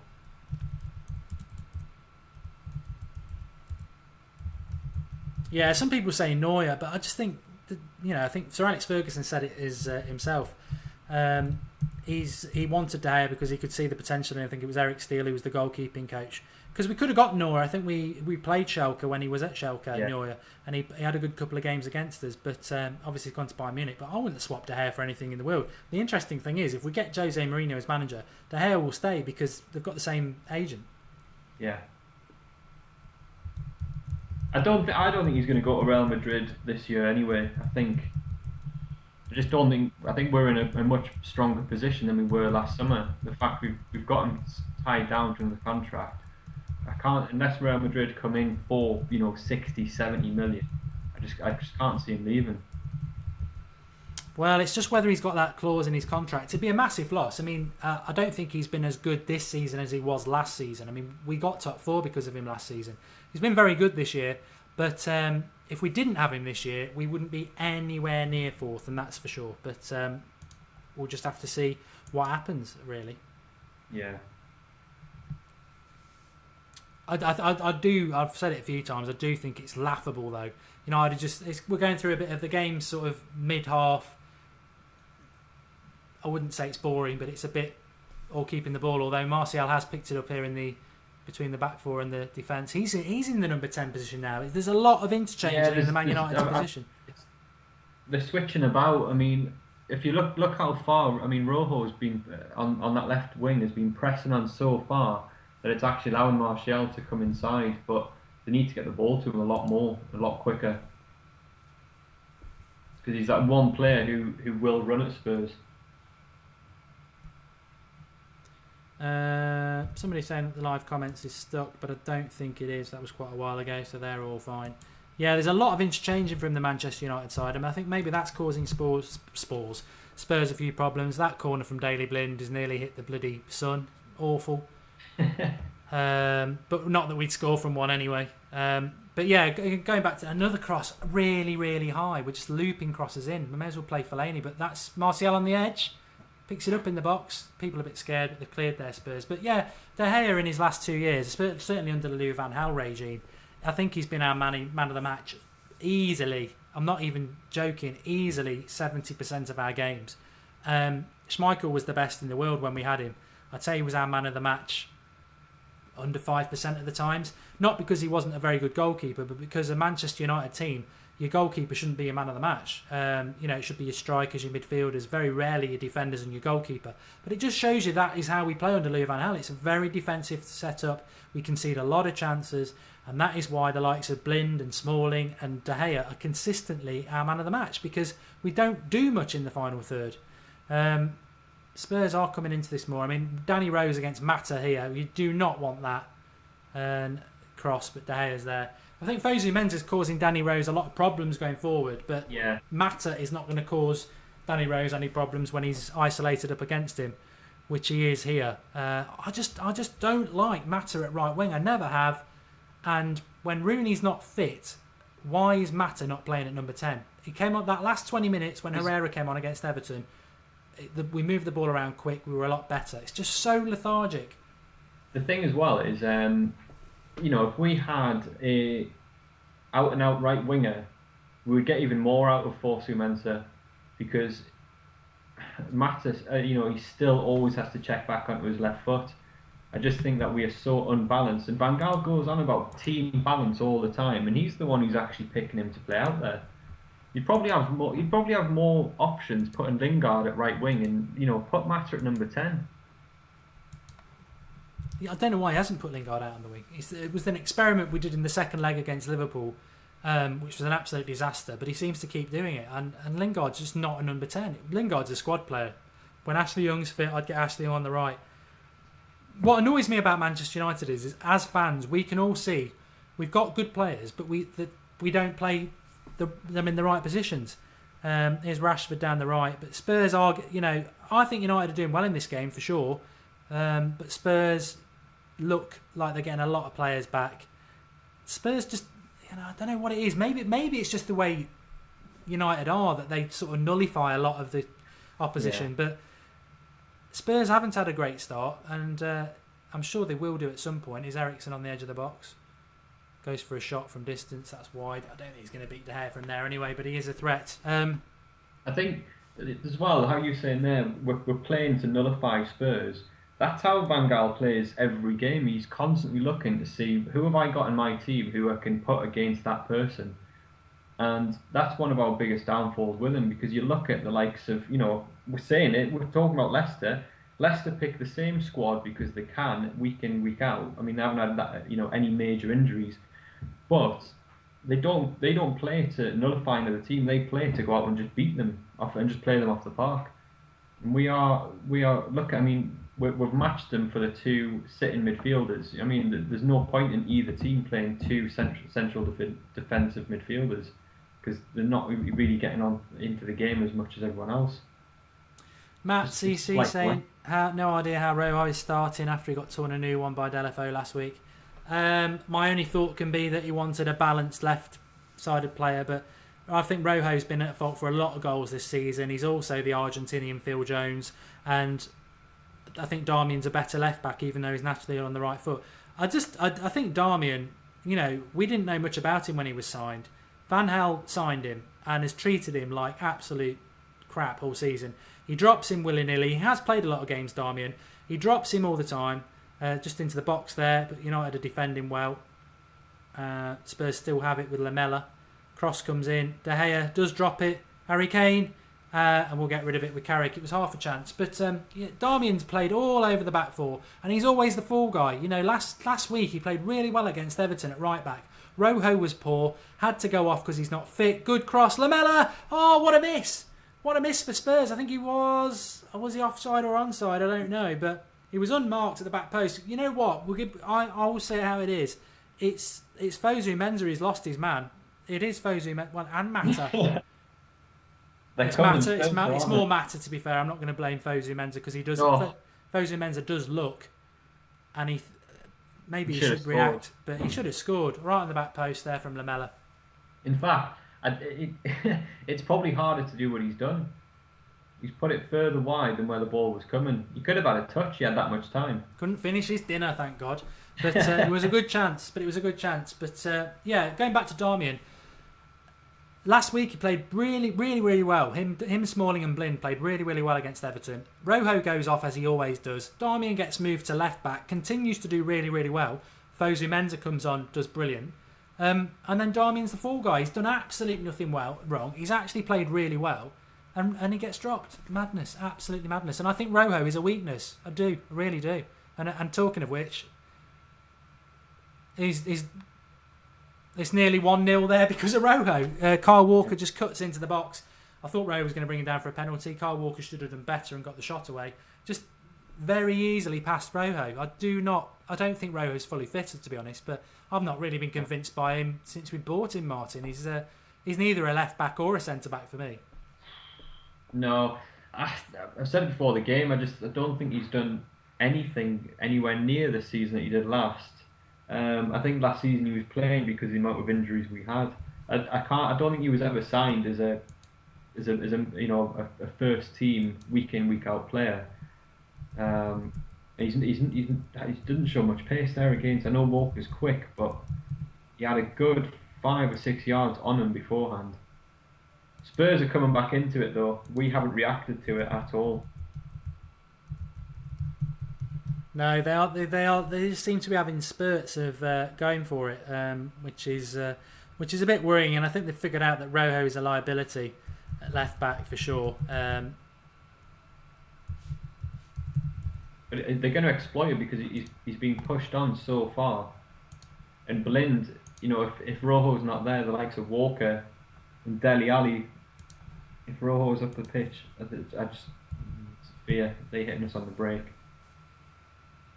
Carlos Hernandez likes to say "Glory, glory, Tottenham Hotspur." You've said it so many times. I think we'll put you on a timeout there, mate, because it is getting a little bit boring. There's no problems with Spurs fans talking on here. We were talking to Spurs fans in the build-up to it, so but it gets a little bit boring when you're saying "Glory, glory, Tottenham Hotspur" in a 0-0 game. Half an hour into the game at the moment. I'm not going to say it's boring because this is Manchester United. 0-0, first half.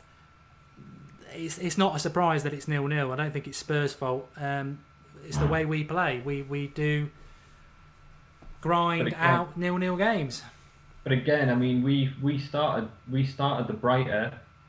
We haven't had a clear-cut chance in half an hour, and Spurs have probably had 3 good chances in the last 10 minutes.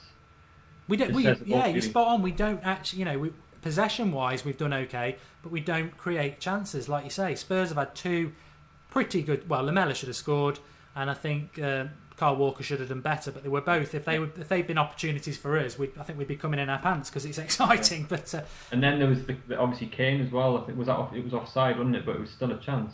Yeah. Danzy Gamer says that we've showed up against the big side again. We never do it against the small sides. I mean, Rojo's lucky there. Kyle Walker, I think, we're just showing it back there.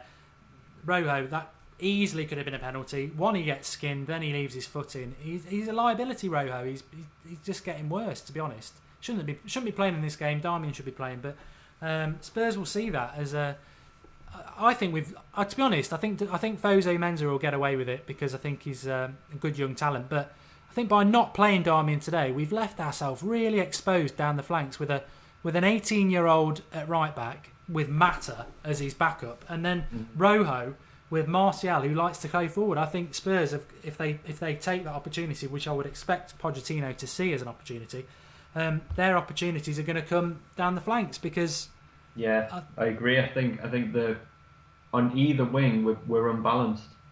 We're unbalanced with the fact we've got Mata ahead of Mensah, and then we've got Rojo behind Martial.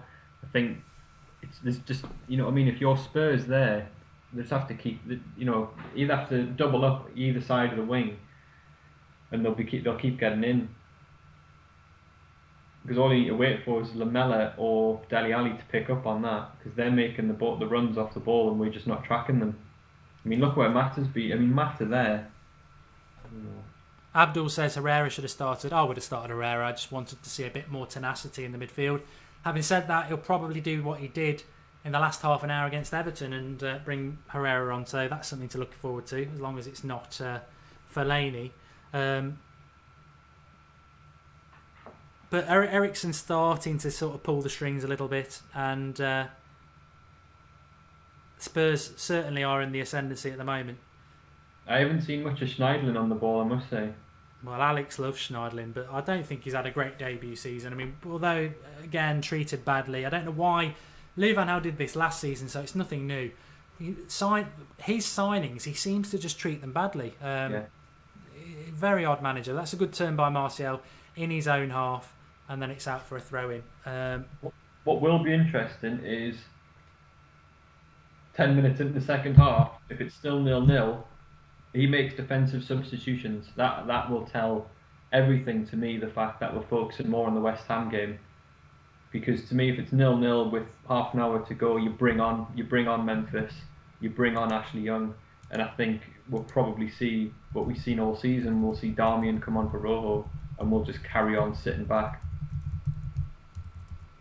Yeah, our bench is very strong. Memphis, remember him. Young, Fellaini. I can't remember who else is on there, but it's a decent bench. There's lots of options. Obviously Herrera, but somebody was just saying on the live comments box there, but that is there something in the tactics of Manchester United that we sort of tire the better teams out, and then in the second half we'll pick up the odd goal and we'll rely on that clean sheet? And I think there's definitely something in that. It's anti-football, essentially. I'm not going to dress it up. Spurs are definitely now trying to get at us, trying to press us, trying to create things, and it does sort of wear teams down. It's not what we want from Manchester United. I don't want to get top four just winning 1-0 every week with crap football. And the only good goal we're going to score is, you just feel it's going to have to be some bit of genius from Martial or Rashford, which is great. I want to see that. It'd be fantastic. But you've got to start building a club. You've got to start building an attacking identity. And we've never done that under Van Gaal, which is why we don't score many goals. I mean, he's sat on the bench there like he's got the piles. But well, that's the philosophy, though, isn't it? Like you just said it there. It is to tire the other team out. I mean, the amount of drills that these teams, that the Man United players must go through in training. No wonder that he wants them to be fit for 90 minutes, because he wants them to take their opportunities when the other team have been bored to death from us just, sapping the life out of them. And 50% of the time it works. It pays off for them. But I don't know. I can just see Tottenham. They don't seem to be panicked by us when we get the ball anymore. Man United Salford Reds is saying that Schneiderlin's actually having a good game, breaking up the play.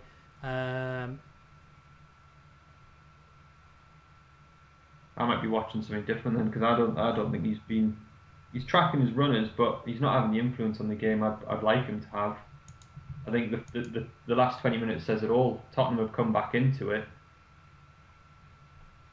and you expect the likes of Schneiderlin to be doing a bit more. I mean, I'll be honest. I wouldn't be surprised if we win this game 1-0. It's sort of following that pattern again, where defensively, Van Gaal's very lucky. It should be 1-0 to Spurs because Lamella's chance was beyond a chance. He should have scored it, and no amount of defending or anything. You can't come out of the game and say the only reason Spurs aren't ahead is because Lamella can't finish. It should be 1-0 to Spurs. It's not good defending, and I've been saying this for a long time. Our defence gets a lot of credit.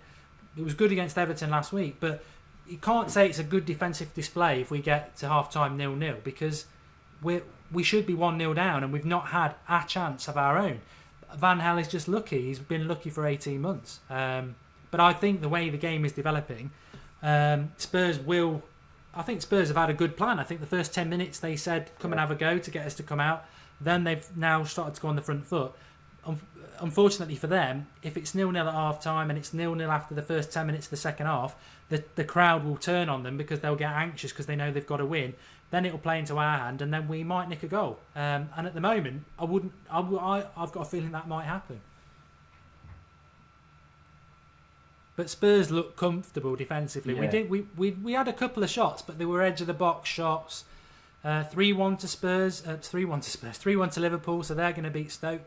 That'll put them 5 behind. If we lose today and they win, they're still 5 points behind us. So Liverpool haven't got a chance. It's all right. They'll lose next weekend. Yeah. Liverpool haven't put a consistent run together for a good 6 to 7 months. They're probably going to knock Dortmund out. I mean, I tell you what. Whatever happens to Man United, if we get top 4 and win the FA Cup, if Liverpool win the Europa League, he's got to go. Okay. He was the bloody idiot who stood over the 2 games and let them go through. Craig Law, Lingard looks out of sorts. He's just not. He's not a number 10. He should not be playing there. He should be out on the wide. Lingard and like Martin said, Lingard and Fosu Mensah would work really well because Lingard. The reason Memphis doesn't play is because he's defensively very bad. He doesn't help his fullback out, and I agree with that. You've got to help your fullback out. Lingard would help Fosu Mensah out. Mata's not very good at it. Again, I was saying it a few minutes ago. The trouble with Manchester United is you could put Martin in charge, I could put some of you in charge, me in charge. We'd set Man United up very differently. And it's not rocket science and we're not paid to do it. But for me, Mata plays at number 10. Lingard plays on the wide. Herrera comes into the midfield instead of Carrick. Darmian plays instead of Rojo. And that team is suddenly a hell of a lot better. And that's 3 changes. Oh, Rashford was in there. He's found Lingard. No, he was offside. So we're approaching half time. I think if we get to half time 0-0, you probably have to say we've done all right in the first half because I think Spurs probably should have been 1-0 up. Oh yeah, they definitely should be 1-0 up. Yeah.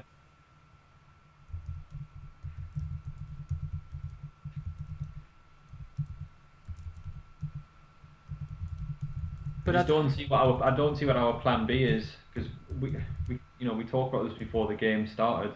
We need to win as much as Spurs do, and I just don't think a draw does anything for either team.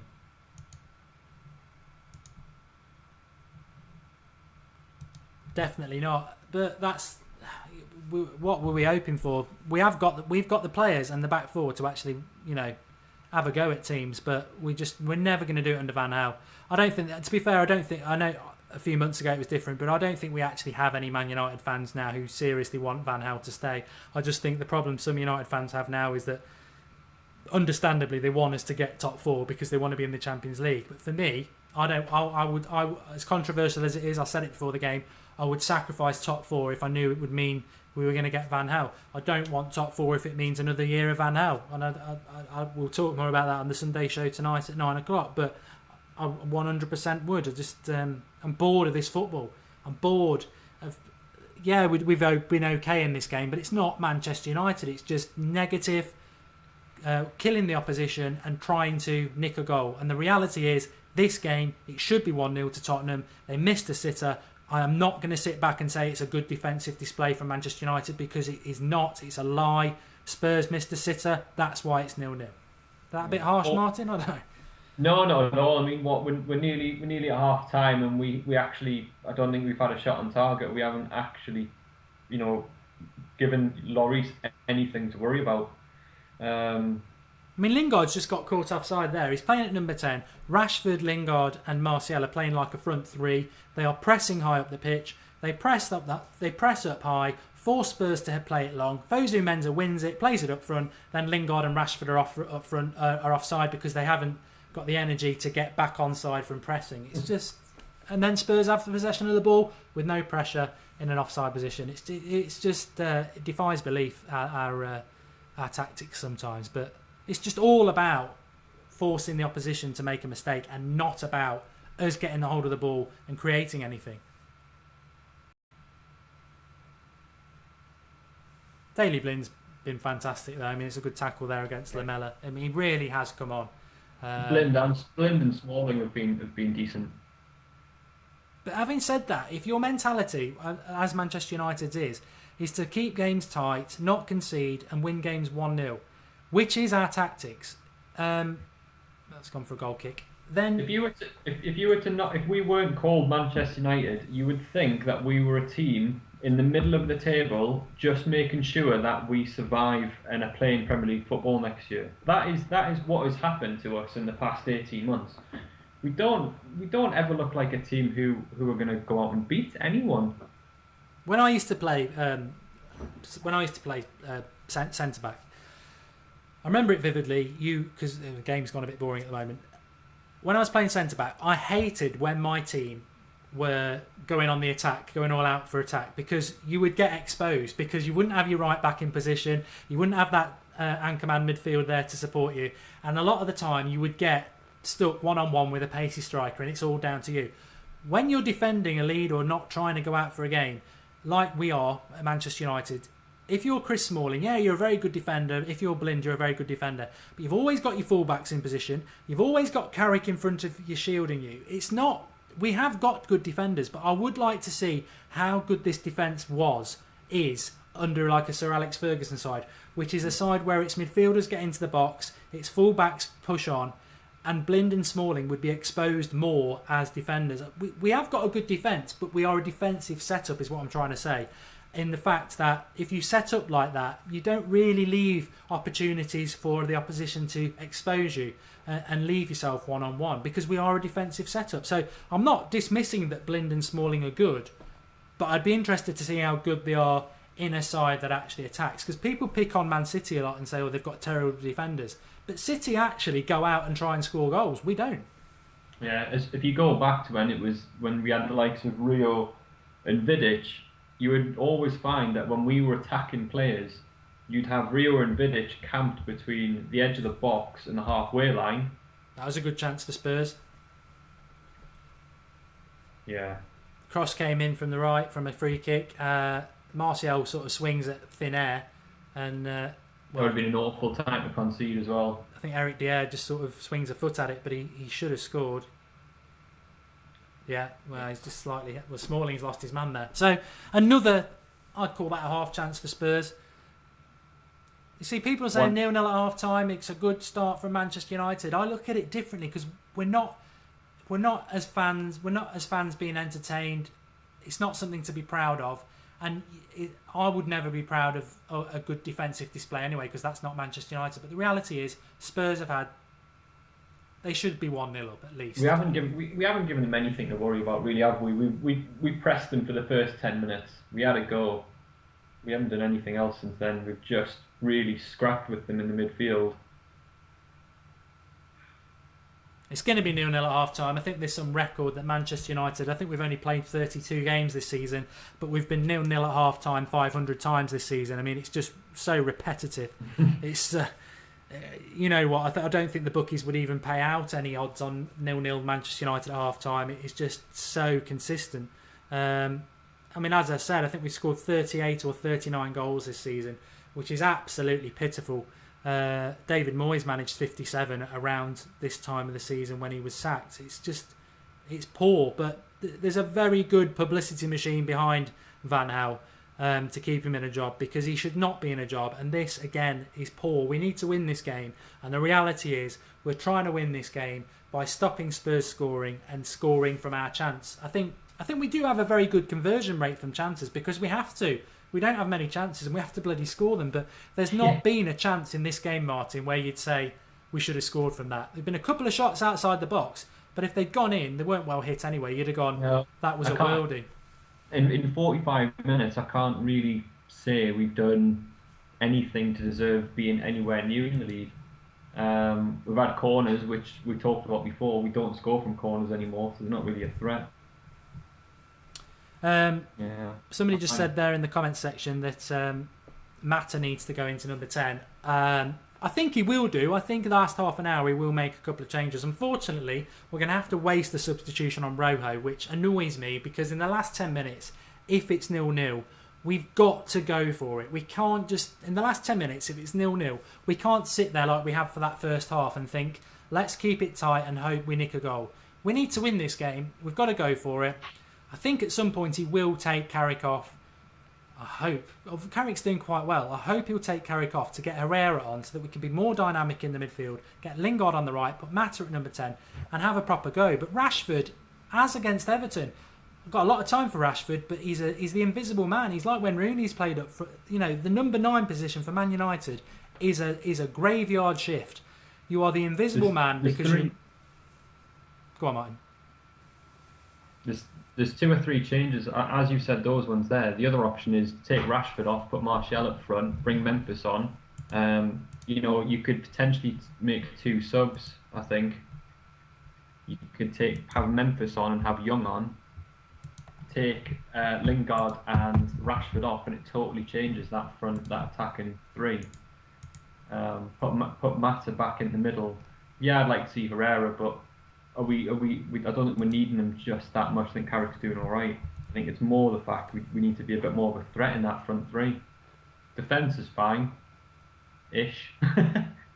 The trouble is with our attack is, in 3 or 4 years they could all be world beaters. Martial, I think I look at Martial, Fosu Mensah and Rashford, and I'll be amazed, injury permitting, if all 3 of them aren't top class players of the future. They just look like they will be. The problem is Martial, Lingard, Rashford as our front 3, which effectively what it is, are very young, are very inexperienced. They're up against good defenders at Spurs. They're away from home, and it's not fair to expect them to be clicking as a 3, intricate passing, individuality. That is what all our chances are, and I can't see it happening. And he has got an opportunity to bring Ashley Young on, who I think Ashley Young could have a real impact on this game. He tends to do well against Spurs. I think Mata at number 10 is a no-brainer. And I think Carrick and Schneiderlin are doing quite well. They're not being dominated like we were against Everton. And I don't know whether that's because it's... I don't know. But Spurs are going to come in... Spurs aren't losing this game, Martin. They know they've got to win. They're going to go for the win. What options have Spurs... Because I don't know the Spurs subs that well. What options have they got off the bench? Because I'm pretty sure they could change things up with the way that we're playing. Yeah, I don't know. I don't know much about Spurs, to be honest. I know they've got this lad called Son who does quite well, but they will go for it. And when they go for it, are we going to go for it? Or are we going to still play this defensive football? The way this game's going, and the way how lucky Louis van Gaal is, I will be amazed. Well, I won't be amazed if we win it 1-0.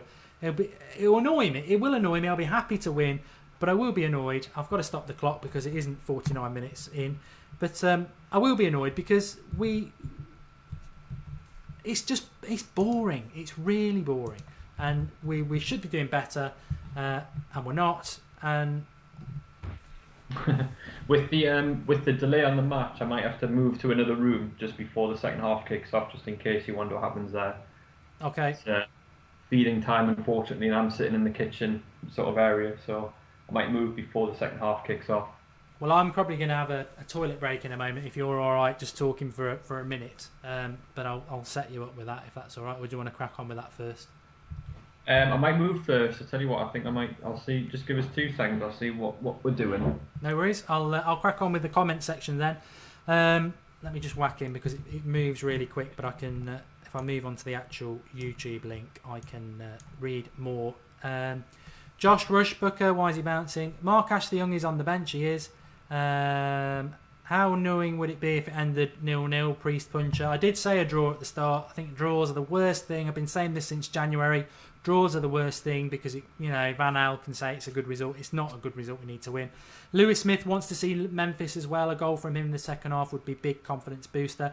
I'm just going to use this opportunity while Martin's not there as well. We're live at 9 o'clock. We had to cancel the show last week. We've revamped the Sunday night show so it won't ever get cancelled at 9 o'clock again. It's an all new setup. Do watch it just for that. The live comments for the very first time, you will be part of the Sunday show as well. We're introducing that into the after-match reaction. We're introducing it into the, obviously, the watch-along. It's now going to become part of the Sunday night show. And if for anybody who watches the Sunday night show live at 9 o'clock, it's big topics. We talk about big Man United topics like, would you sacrifice top four to get Jose Mourinho? Should Man United fans be renewing their season tickets when they don't know whether Louis van Gaal is going to be in charge? Should Carrick be given a contract in the summer? We'll have a few more as well. So do join us live at 9 o'clock. That's going to be interesting and you will be a massive part of that as well. Do drop the video a like. That's really important to us. And subscribe to United Stand. It's free. We do loads of videos throughout the week and we are 100% not corporate. We are independent and we say what we think. We don't have to worry about anything else. No Mourinho, says Galid. What's the prediction for the score, says Roblox Gaming. I said 1-1 before half time. I'd take 1-1 now. It'd be nice to see a goal. 0-0 would be absolutely boring. Lynn Hall says Carrick, Rojo and Lingard off, Herrera, Darmian and Young to replace them. I think, Lynn, that's how I probably would have started the game. And I think if we do that, we win the game. But, well, I say we win the game. We need a whole new approach to the game. But Ashley Young for Rojo at left back. I don't like Ashley Young at fullback. I think he offers so much more. I'm so sick of this channel not criticising their favourite players, says Vorcomp. Get commenting again, man. I don't know which players you're talking about. Carrick is a player I really like. He got a lot of stick from me last week and I didn't want him to start the game. He's played well today. I didn't want him to start the game. I don't know what other favourites you might be talking about. Marshall has been so predictable and poor. Marshall, pardon? We criticise a lot of players. Yeah. We criticise pretty much everyone. I don't think there's anyone we really favourite. I mean, even when players that we do like have a bad game, we certainly comment on it. I'll tell you what, Martin. I'm just going to pop another. Are you set up yet, or? Yeah, pretty much. I just haven't got any live comments just yet, but. Well, no, I will only be a minute. Just go through how you think each of the players have performed. Rojo, that should have been a penalty. Well, it shouldn't have been a penalty. I think Kyle Walker thought, I've got a good chance here. But if he decided to go down, it would have been a penalty. But I'll be back in a moment. Give us your thoughts on who's done well and who's not done so well in the half. Yeah, just looking at some of the comments, I think, I might have been wrong on Schneiderlin. I think some of you are probably saying he's having a good game. Personally, I think Rojo's been quite weak at left back. Let's see what you guys are saying. Forsu has been immense. Yeah, I'd agree. I think for an 18-year-old, he's been absolutely superb. I think he just had that one chance where I think Lamela got in and missed the header. I think that was probably his fault, not tracking his man. But he's 18 years old. We can't really complain too much about that. Let's see what else we've got. Martial plays like there's no other players on the pitch. Yeah, I'd have to agree. I think Martial, with him playing on the left wing, he's got to drift in a lot because there's not really much else happening in front of him. I do like him on the left. I think I from the games that I've seen, I probably prefer Martial playing on the left, but then we need an out-and-out striker. I know Rashford's quite young. Should he be starting every single game, but we don't really have any other options with Wilson going on loan and Rooney not being fit. Anything else there? We need Herrera in the game because the team's heavily dependent on Martial. If Herrera comes in, who comes off? Because it can only really be Schneiderlin or Carrick, and I think at the minute we probably need both players in there. I think if Ander Herrera is going to come on, we probably have to change our setup a bit, because if Herrera is going to come on, then Mata has to move into number 10, otherwise it's a bit of a pointless move because they link up so well. Mata being out on the right wing, I don't think it offers Herrera that much option because, again, there's no movement in front. You need that link up between the midfield and the strikers. So I think Herrera coming on, Mata would naturally have to go into number 10. Memphis is Martial out. I'm not sure what that means. 3 players in, 3 players out for Manchester United. Is that transfers or is that for this game? Would say for this game, if you were to make 3 subs, Mark, who would there be? Three off, 3 on. Oh, it's funny, I'm just about to tweet it for the second half and I'm just writing it out now. I'd take Rojo, Carrick and Lingard off and Herrera, Darmian and Young on, and I think and I think we'd win the game. Because I like Ashley Young. He commits players and I think he understands what needs to be done. He's got a lot of experience. Darmian would just make us defensively better, and Herrera would make us more tenacious in the midfield. But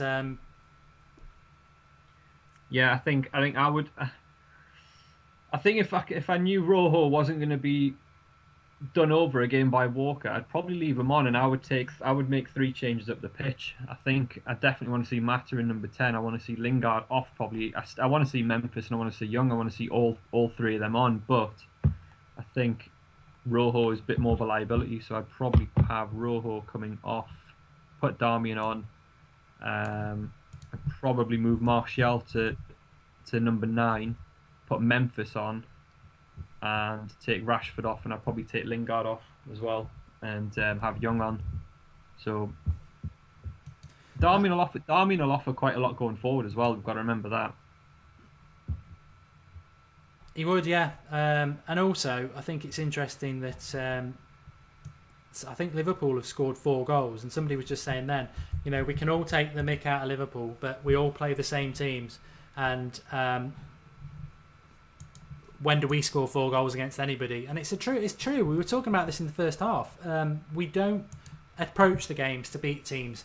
I'm not saying we should be going to Spurs and winning 4-0, because Spurs are a decent side, but so many times on the Van Hal we just set up this same way, and it's boring. It's boring. I'm not scared to say it's boring. If we win the game, I'll be happy, but I expect to see better in the second half, and I do not want us to go. I'm fed up of watching us play games, and defensively, lots of men behind the ball, hard to beat, and then nick a goal. It's boring. And if Van Hal obviously thinks that that is success, it's not success. You've got to play a certain way at Man United. Yeah. There's people in the live comments saying, you know, Zlatan would change this game, things like that. He wouldn't, because Van Gaal wouldn't play him. Simple as that. His ego is too big. Zlatan could not come into this Manchester United team and play in the disciplined way that they do at the minute. The number 9 doesn't need to play for Van Hal as a number 9, unless you're going to do something inspirational on your own when you get the ball a couple of times a game. Or he'd be better off just getting a remote control robot and sitting on the side and getting it to chase the defenders, because that's all our number 9 does. It's a graveyard shift, is to press the defenders. You know, you don't get any chances. The ball doesn't come into the box very often. You've got your back to goal, which is very hard to play. There's no quick ball into the flanks for the forward to run onto and get face on towards the goal. It's a very difficult position to play, and 34-year-old Ibrahimovic would struggle. When was the last time we played 2 strikers, like 2 properly out and out up front strikers? I hate the way that we play. I think the way that when we have 2 defensive midfielders, we always do, don't we? Yeah.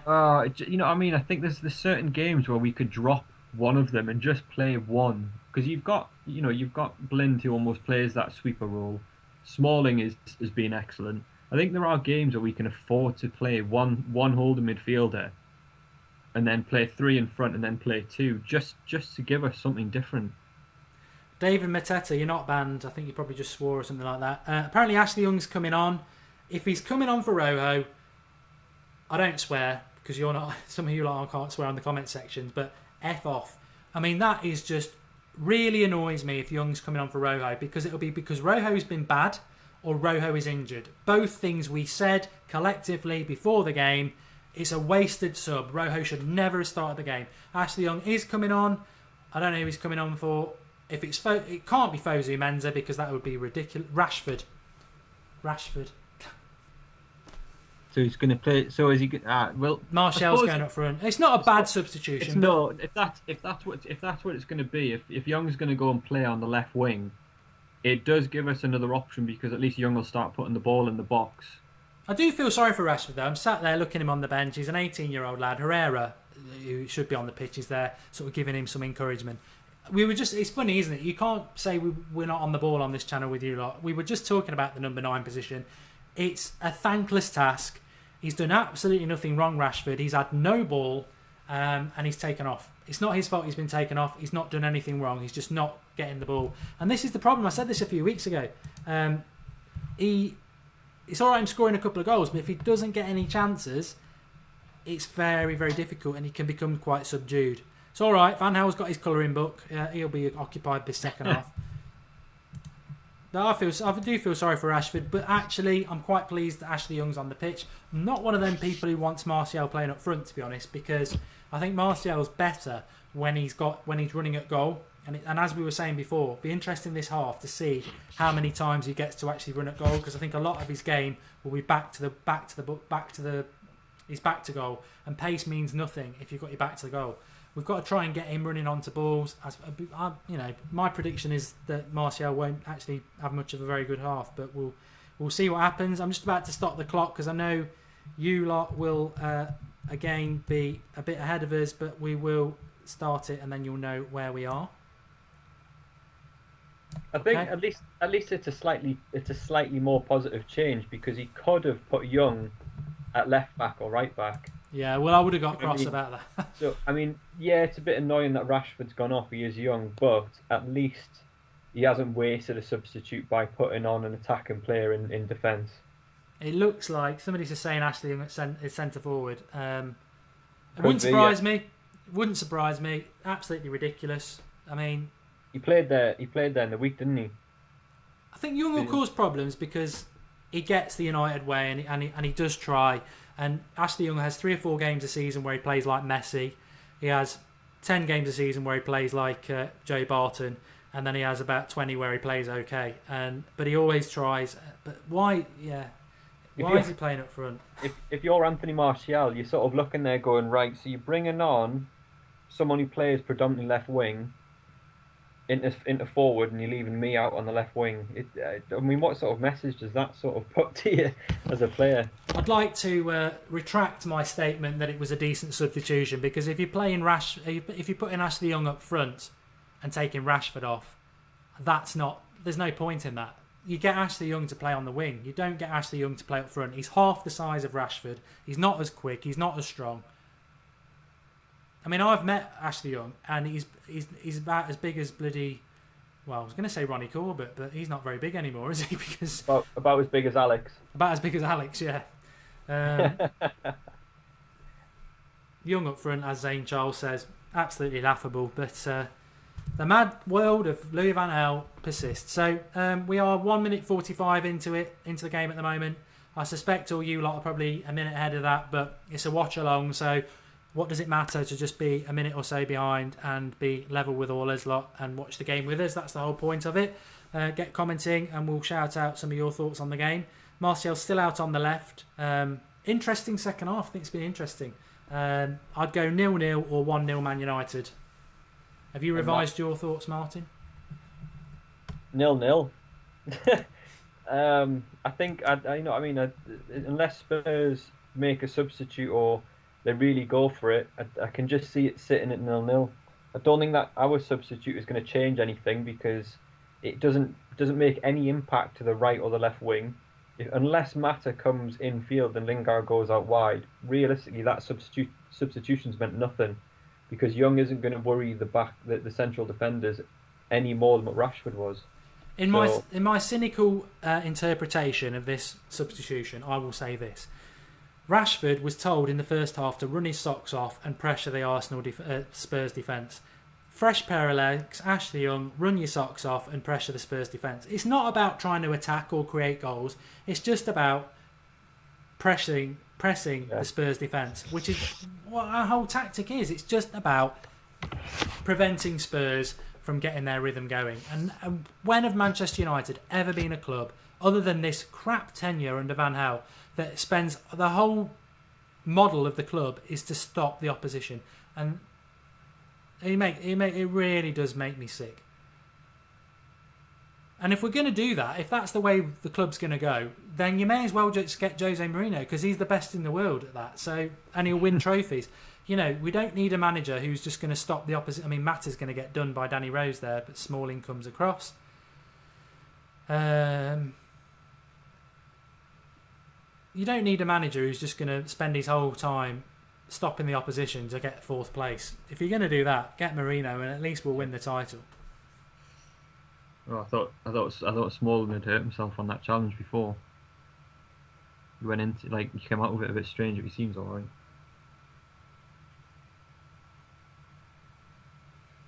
Lingard beats himself and loses the ball there. Lingard's been pretty poor today, to be honest. He's gone back to his normal 90% of passes that go backwards. Dear me. Defensively, we are harrying them, but it's not. I want to see United players getting hold of the ball and playing good football, not good tackles. That was a good tackle by Fosu Mensah, and people will be saying, I know what people will be saying on Twitter, Fosu Mensah the beast, but that's not Manchester United. That's not the Manchester United I want to see, where I'm like, oh yeah, good tackle, good interception. I want to see good run, good shot. I mean, we've not had a shot in anger that I'm excited about in 50 minutes. And Spurs here, did beat the first man. Mata's been pretty bad as well, to be honest. Both him and Lingard. I mean, I know he's playing on the right wing, but someone of his sort of experience, Glenn Ireland's just made a good point there. Why not put Memphis up front? For the simple reason we're not putting a player up front to score as a goal, which is what Memphis would do. Memphis wouldn't be tracking back. Decent shot, well held by De Gea from Dier. I wouldn't be surprised if Spurs are going to. The exciting thing is Spurs are going to step it up, so they might entertain us a little bit. But United are just. I very much doubt there is any United fan who's convinced by this sort of approach to a game. But, I mean, again, what the second half's been going for 5 minutes, and Spurs have had two or three opportunities. I mean, we've just been given the ball away for the past 5 minutes. I mean, somebody said there, we're going to try and tire them out and then we'll hit them. It's far more tiring to not have the ball than it is to have the ball, and he's gonna. The thing is as well, we've only really got one substitution left, because I will eat my shoes or my slippers if he doesn't take Rojo off around 60 to 70 minutes. There's just no way Rojo's going to get through the 90 minutes. It was always a waste of time. I also fear that we see Fellaini today. I mean, You're looking. He's already made a forward change. You'll make a defensive one, and you'll probably take Carrick off for Fellaini or Lingard and put Fellaini at number 10.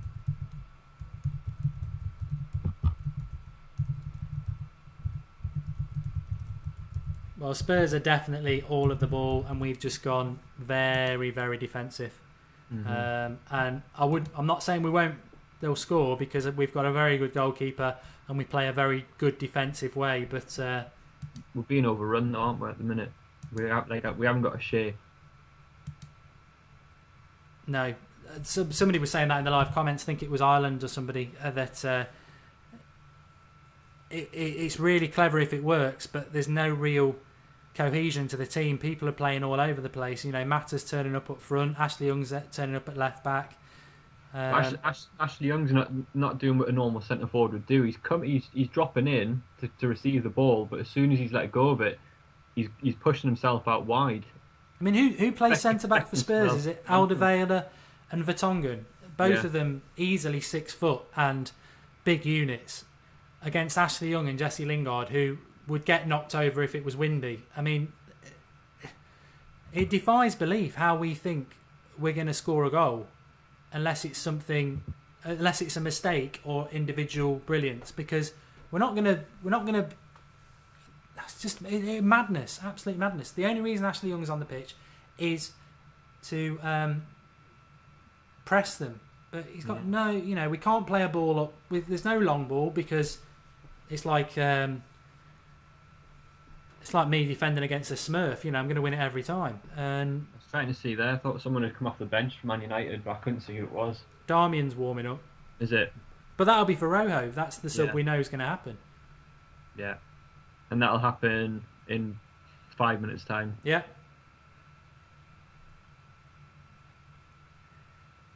And then I'm afraid I think Fellaini will come on. I've said it. And then we'll he'll go come long on. ball.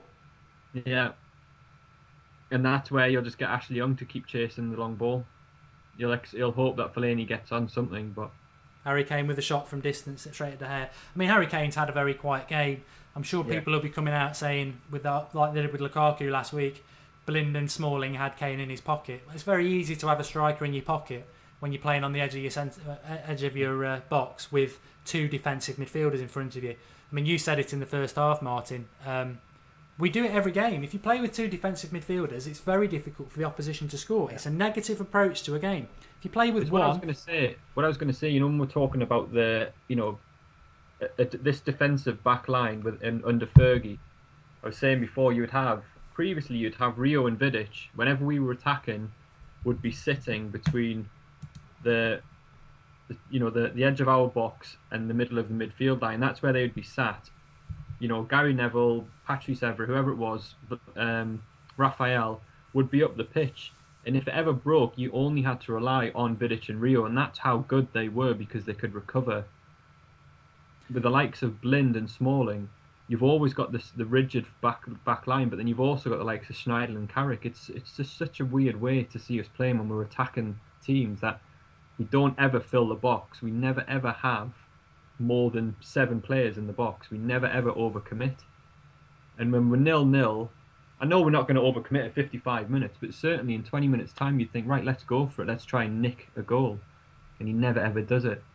People are saying in the live comments box there, we've probably got Ashley Young on to try and get the ball in the box and do a dive. I mean, probably.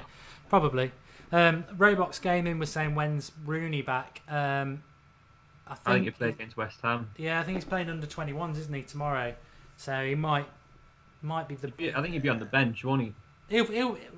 Rooney will fancy coming back for the home game against Aston Villa because it'll be a nice game to come back and score a couple of easy goals. Because Aston Villa that is 3 points. We can't play defensive against them. They're absolutely terrible. If we can't beat Villa, it says it all about us. But we we have to win that game. But we say that just over sheer embarrassment. The massive opportunity is that if we win today, we are 1 point behind Manchester City. We've got Villa at home, which anybody should be beating Villa at home, so that'd be 3 points. And I think City have got Chelsea. So next weekend, if we won here and actually tried to win this game, we could be 4th. And then when you look at the 2 run-ins, ours is probably better on paper than Man City. So win today, and we can get top 4 is bang on, which looked ridiculous before. But we're not really showing any intention. Hostpur Mensah did excellent there against Ali to not only win the ball but then actually just play the ball out. Really, just so calm. And to be fair, we are having a bit of a period now where we're on the front foot, but then Blind's just lost it. We've got so many players back, and Daley Blind has won that back very well. And I'm sure Twitter will be buzzing with Daley Blind love again, but I'm not going to fall in love with all this defensive play today because actually I'm finding it quite frustrating. Martial's just giving the ball away. It's such a defensive way of playing when we need to win a game. And Lingard again with a side pass. Mata, Martial, decent ball there, but he's going to get there. It was probably about time because I know it's his first season. He is young Martial, but he hasn't. He's gone sort of like 3 good games, and then he's always dropped off on one. I don't think he's been brilliant today. He's been all right, but that's probably only because the other players around him haven't performed either. Daniel says he misses Zaha. I don't think Zaha even starts for Palace at the moment. So, Heartless says Martial is woeful. You know what? I'm not going to. I think a lot of people. I think Martial is one of the players that we praise a lot, and Lingard had a good chance there. He put it wide. We do praise Martial a lot. I'm not saying he's playing well again today, but the thing about Martial is it's the intent in his game. His natural game is to try and do something creative, which is such a rarity in this lineup. That's why we praise him. I'm not saying he's having a good game. He probably really isn't, but at least when he gets the ball, he's trying to do something that goes against what Van Gaal really is all about, which is negative football. Jeshan says we won't score 2 past Villa. I don't know. I think you underestimate how bad Villa are. But the Villa game's irrelevant if we don't win this game. We've got to win this game. Beating Villa next week won't matter if we are 4 points behind Manchester City. We need to be within a point of Man City, which means we've got to win this game. And Van Gaal always sits there on the sideline like he does there, looking really frustrated. And I feel like just grabbing him and saying, "You picked this team. It's your lineup." It's been poor though, hasn't it? We've given the ball away a lot in the past 5-10 minutes. Yeah, Rojo's got a chance now. But again, we've had a lot of corners in this game. But every time you get a corner, you always go, "Oh, that's a waste of time then," because we haven't really got anybody who's going to win a corner. I mean, Ashley Young, Lingard, Mata, Martial. I mean, apart from defenders, Schneiderlin, Carrick, and Smalling, no one's gonna win the header in the box. And Rojo. And we've took it short anyway, and we're passing it back.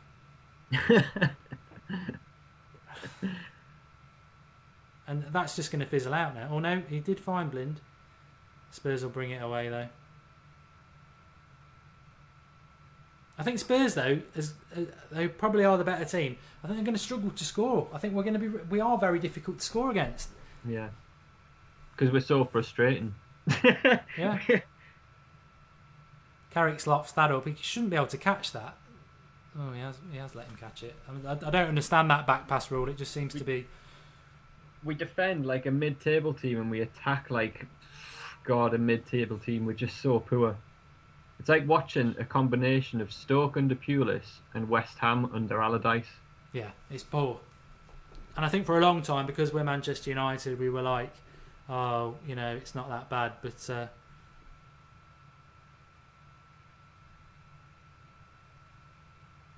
I mean, if you're Jan Vertonghen or that Toby Alderweireld, and you've got your Ashley Young as your centre forward, I mean, good tackle there by Fosu Mensah. I think you were saying it a few minutes ago, Martin. Yeah. He's quick into the tackle and it stops. He's hobbling a bit there though. But Martial now, he's going to run at him. This is where Martial is dangerous, and he is through into the box. Decent run. Go on. Oh.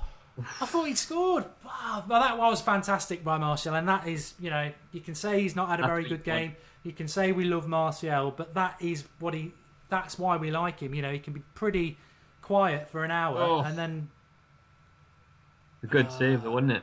Anyway, put it in the other corner, and it's 1-0. But that is frustrating in itself, really, because that is what we are under Van Gaal. Defensive and then hoping for one player to produce something on their own out of nothing and win the game. Which what will happen there is Van Gaal will make a note of that in his book and say that you should have passed to Young. I think Fosu Mensah's going off injured as well. He did pick up a knock in that last tackle. But you can't build you definitely can't build a title running on it. You can't win cups on it. You can't do anything when your whole setup is defensive, and then your only way you're going to score goals is individual brilliance. There's got to be a team ethic for attacking, and we don't have it. We don't have any identity when it comes to attacking. Defensively we do. Fosu Mensah is coming off, which is bad news if you're a Memphis Herrera fan, because it means Rojo will be the final substitution, and Darmian will come off. If anything, Rojo's smiling because he knows he's probably going to get 90 minutes, because who else? I mean, the only thing he could do which would be bring Valencia on for Fosu Mensah and then Darmian on for Rojo. I mean, that wouldn't surprise me if he did that. He might play on. He's a bit of a monster. Yeah.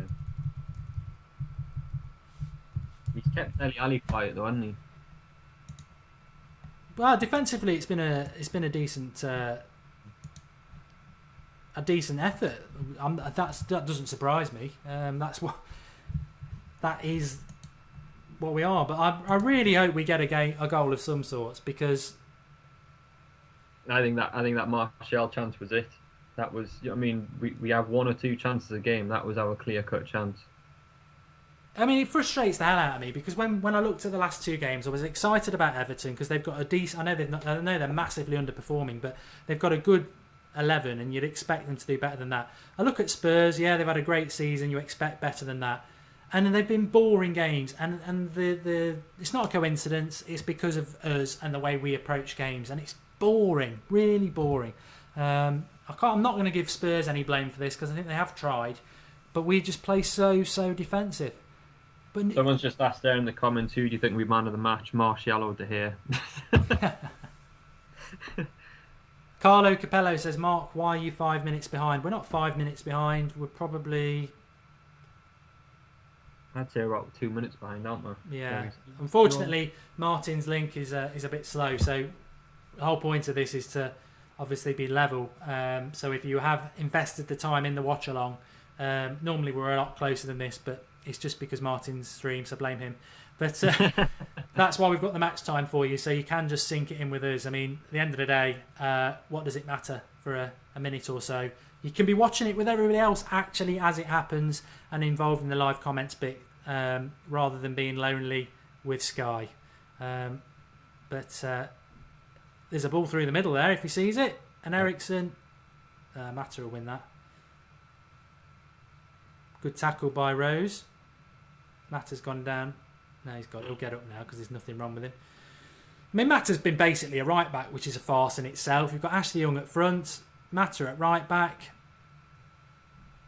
Anyone else out playing out of position? Rojo should be on the bench. Fellaini's playing out of position, just being on the bench. shouldn't even be there. He's out of position in a Man United shirt. He is, but at least Forsu Mensah's back on. That's yeah. all right. There's an overlap with Rose there. Lost his man. Cross comes in. Another save by De Gea with his feet. It did deflect. Reacted well. Spurs, to me, I don't know. Well, they are going to step it up because they've got to win. I'd like to see us step it up because we also need to win. I know we get lost in the fact of our negativity, but we do need to win this game. And one individual shot from a really good run from Anthony Martial, and Rojo's caught out yet again. And De Gea and Fosu Mensah clear. Ericsson shoots wide.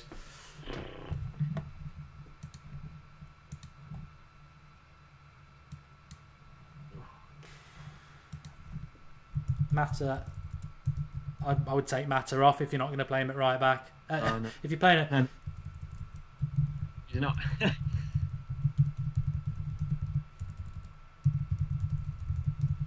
It's funny because 3 years ago when we signed Mata, you're sitting there going, "Oh, what a great signing!" But now you look at the players and you just think there's so many better players than Mata.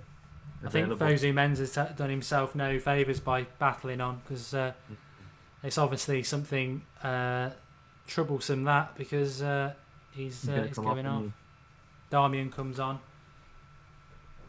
Van Gaal's there giving him a come on, because this is Van Gaal's area. It's his expertise, isn't it, defending? So defensive substitutions. Yeah, it's a bit like is it the what was he called who played for Bournemouth? Is it Callum Wilson?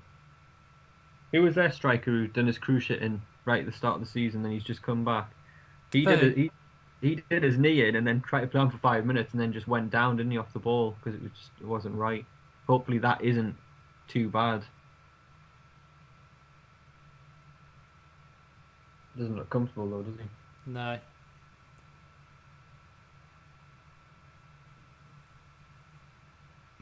Ashley Young actually won a header there.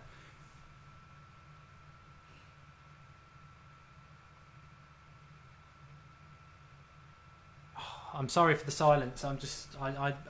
If you've been with us all season, unfortunately it gets a lot like this. A lot of people in the comments saying 1-0 to Spurs. It's not 1-0 to Spurs. If you're watching the game with us, you'll know what the score is, and it is 0-0, and Spurs haven't scored. So don't worry about the people. They're just bored like the rest of us, probably. Right. I'm calling. I think Fellaini's going to be on in 5 minutes time. Well, you can't even say that Fellaini's a last throw of the dice, because we haven't actually thrown the dice attacking. No, I know. We have, apart from that Martial chance, we have not bothered them one bit. just realised I'm probably tweeting stuff out that I don't want to. Darmian did well there, but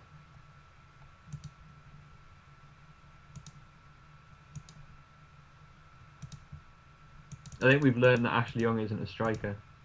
even though he's been given the job to run at to just to tire out the centre backs, he hasn't even done that. He hasn't even done that well because he doesn't know the position that he should be in. He's dropping in and just not giving anything back. I think this game has quite comfortably been one of the worst games I've watched all season. And I think Spurs have just scored 1-0. 1-0 to Spurs. Have you got that on yours, Martin? I think it's just about to come up now. I think perfect time in there. 1-0 to Spurs. Yeah. Totally deserved. To be fair, no one had sort of realised. I don't know. Ali had swapped sides there with Mensah coming off. Out of absolutely nothing as well. Yeah, and you know what? For all the Daley Blind lovers, I like Daley Blind, but he's at fault on that. Where's Marcus Rojo? You look at him. He's at a canter. It's a poor goal for us to concede. Oh, I know Daley Blind and Smalling have jumped for the same ball, but Marcus Rojo is just watching that happening. It's a poor goal to concede because actually I'm surprised we conceded a goal like that because defensively that is a poor goal to concede. I thought if Spurs were going to score it was going to have to be a decent goal, and that was just very simple. We were caught out in the left side. I don't know whether Darmian was. I don't know why we were caught out like that. And I tell you what, I hope we can get an equaliser, but we needed to win this game. And 1-0 down with 20 minutes to go. I've never had much hope of us getting top four since Christmas, to be honest. But you see the games happening around us, and you think, we've got a glimmer. I think if we lose this game today, it's not a case. We have to rely on other teams. We've got to rely on City dropping points, and after we've got Villa next. I know we'll beat Villa, but this, if we lose this game, we were talking about a draw before the game, saying how important it was, even just with West Ham and Arsenal drawing. If we lose this game, top four is just disappearing faster and faster. I think. I personally said that top four was gone in January, and I haven't changed my mind. I want us to get top four, but you can't play bad football and get top four. And I've never. Louis van Gaal has never done better than a 50% win rate for Manchester United. And I think to get top four, we needed to get it up to about 80%. We've had two decent results. Man City surprised me how bad they were in the derby. They were really bad. Everton were bloody awful last week. I could not believe how bad they were. And to be honest, I wouldn't say I'd ever feel sorry for the opposition. But Spurs have just kept going against a very defensive Manchester United, and they've got what they deserved. And we've got what we deserved. I mean, the goal came from the fact I couldn't understand why we'd been so sort of caught out. Basically, Harry Kane, who people will say has been in the pocket of Smalling today, he's up against Schneiderlin and Smalling in a 50-50. He beats them both. They're both out of the game, and we get caught out defensively.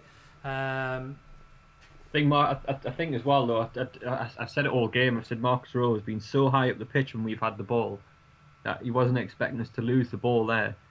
But as soon as the danger's there, Dele Alli is on the move, and Rojo doesn't move until, I don't know, Eriksen's pretty much crossing the ball to him. I think Darmian's just about to get a yellow card there for a fact. I mean, Harry Kane is coming into the game now. Yeah. But that's not a yellow card. He kicks the ball. I can't stand Mike Riley. I mean, I'm not going to use referees as an excuse because we've not been anywhere near good enough, but that's not a yellow card. He's kicked the ball. I can't stand many of our referees in the Premier League. I just think they're trying to suit to the European game. A lot of people are saying 2-0 to Spurs. I know some people will be watching it ahead of us, but then again, a lot of people were saying Kane scored it. Alderweireld's just scored 2-0. Yeah. Game over. Unbelievable. Fellaini, I mean, you'll still try and throw someone on. It's a good header. Tell you what though, Martin, it's all because of the traffic. Yeah, we're still on the bus. We're still on the coach. I tell you what, I respect everybody who watches the United stand, and I know none of you will fall for it, but I guarantee he will come out afterwards and say the preparations weren't great because of the traffic. If we'd come out and played some attacking football, I might give him a little bit of a chance on that. The traffic makes no difference at all because this is just bad tactics. We've never tried to win this game, and this result, we should have our heads on the floor really, but it's exactly what you would expect to happen. 2-0 to Spurs. How many free kicks? I think we've had 2 or 3 free kicks in similar position to that, and we've got no one who can header a ball. Like Matt, a couple of minutes ago, Mata had and Young had a free kick exactly the same as that, and no one attacked the ball. This has to be the pin in the Louis van Gaal balloon career at Manchester United, because their heads are just dropped, and there's just no fight. I mean, 1-0 you can come back into a game. 3-0 Lamela. Ah, God. I mean, I am going to do the live match reaction, and that will be. I will go bloody mad. I'm sort of building towards that, but just this is embarrassing. It's a great goal, that though. We are done. We're just a massive embarrassment. Done. He should have gone at Christmas.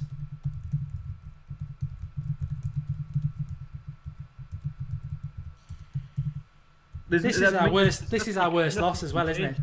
There's nothing. There's nothing he can even change in the game now to stem the flow. It could get worse. We approach a game defensively to try and nick a win, and we get beat 3-0. I mean, what a joke! What a joke! We said as well that we don't have a plan B. Since half time we have been worse than we were in the first half. It now, I know we were talking about the Young substitution, it now makes that look the most pointless substitution. Matters off, shaking his head. I didn't even notice that substitution, Martin, did you? What is Memphis going to do in 15 minutes? Oh yeah, throw Memphis on now, on a lost cause. I mean, the thing is though, he can be all great about youth. He can say, oh, I'm brilliant with youth. All this is doing is just knocking youth confidence. It doesn't do them any favours at all. Playing defensive football, not letting them express themselves.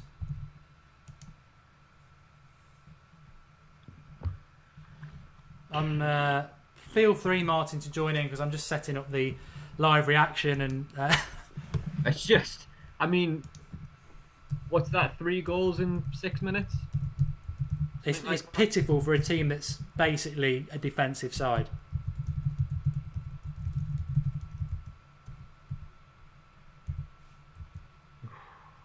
Absolutely pitiful. I mean, I don't really know what to say about that, to be honest.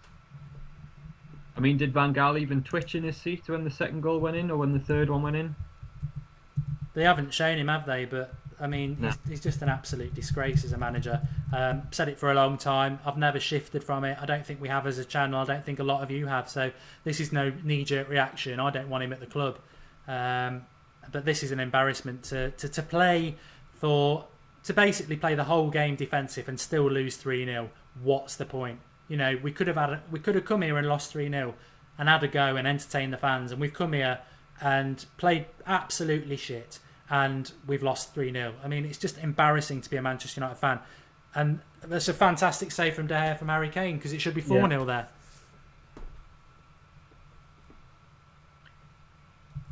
The thing he's got on his side is that top 4 still mathematically possible, and that's just because everyone else has been as bad as us, chasing that 4th and 3rd place. I mean, realistically, if City hadn't dropped off and Arsenal hadn't dropped off, we would have been even further behind. Oh, he'll be here till the end of the season. We're only getting away with it because they've been just as poor as us in the past couple of weeks. I mean, Arsenal have absolutely bottled the past month and a half. Arsenal should have been out of sight of the top 4. Oh, Arsenal should have won the league. No worries. We should be comfortably top 4. And City have been awful since January. We should have been nowhere near the top 4 realistically. Oh, it's another saving goal.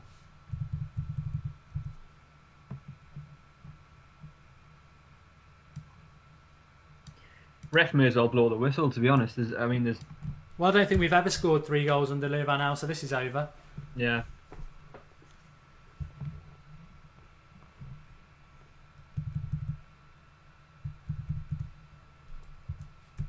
Oh, just a depressing time to be a Manchester United fan, but it's pretty much been like that all season.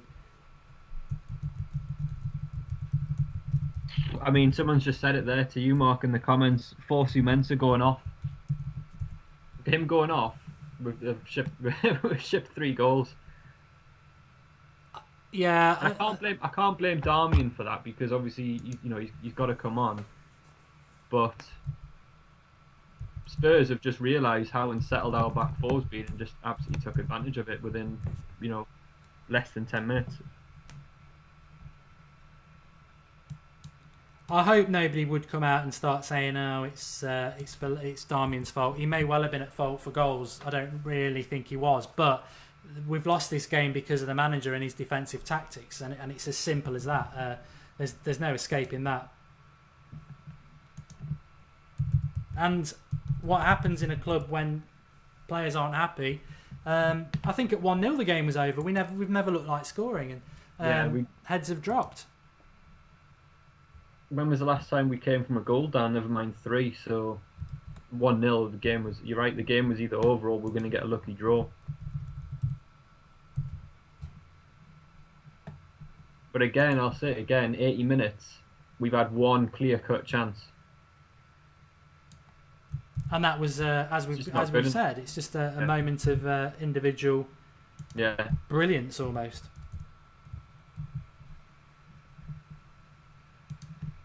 Oh, I can't wait for his post-match press conference. He's going to mention the bus and being stuck in traffic. You just know it. Because he's got nothing else to be defensive against. He can't say he got his tactics wrong because he's too big-headed. He'll not say he got his substitutions wrong. You might blame the injury to Forsu Mensah. He's potentially got two excuses there. Unsettling of the defence. Memphis and Walker having a bit of a fight there. Yeah. And Memphis will boil over because he's frustrated, isn't he? Yeah. He's frustrated to be a part of this club. And it is sort of going off a bit. That's just frustration. You can't blame Memphis for that. But it doesn't do anybody any favours at 3-0. Nice to see a bit of fight. Like to see a bit of fight of that on the pitch. Doesn't do anything on the bench. If anything, that's just going to keep him on the bench for the next game. The way that Van Gaal goes on. Is that Cam Neville? This game was over before the whistle went. It's a sad time to be a Manchester United fan, is all I'm going to say. But it has been like that for a long time. And I like to see a bit of fight from players, but actually, what does it mean? Because we've lost. We lost again. Fucking great. And I'm swearing, and I hate to do that, as everybody will know.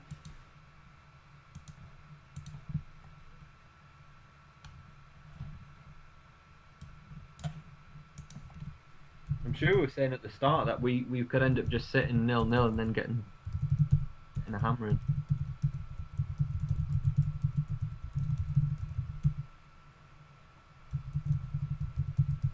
Yeah. Also, people talking about Lingard at number 10. Done absolutely nothing. Got to agree. Invisible man, and what's Ashley Young done up front? Nothing. It's poor, and I'm sort of bubbling up for the live match reaction, to be honest, because I'm just so fed up, and it will be a theme of Louis van Gaal out. I'm not going to lie, it will be that. But there's nothing necessarily new in that. It's what we've become, isn't it? We Did you see that? I don't know if you saw that. Lou Van Gaal was making notes, and Giggs was just constantly looking across with like a face of thunder. Just kept looking at his pad. Just see a picture of a bus on there stuck in traffic.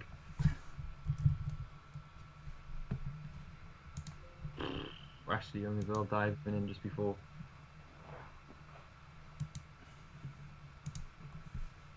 I'll say it. Top four's gone, but I've been on that page since January. I think you said you were as well, Martin. Really. I think at January I thought, nah, if we change manager, it's still on. I think when you were sitting when we were looking at the end of February, it was gone then for me at the end of February. I think it's just been blind luck that we've managed to stay in the hunt for it, to be honest. But we've not took advantage of it again. Do you know what I mean? You know, you've got West Ham and Arsenal drawing yesterday. We should have thrown everything at this game. We've thrown absolutely nothing at it. Yeah. Well, and again before the start of the match, I'm curious to see how different we play against West Ham. Of course, we've got West Ham to come. Yeah. Forgot about that one. Is that on Wednesday?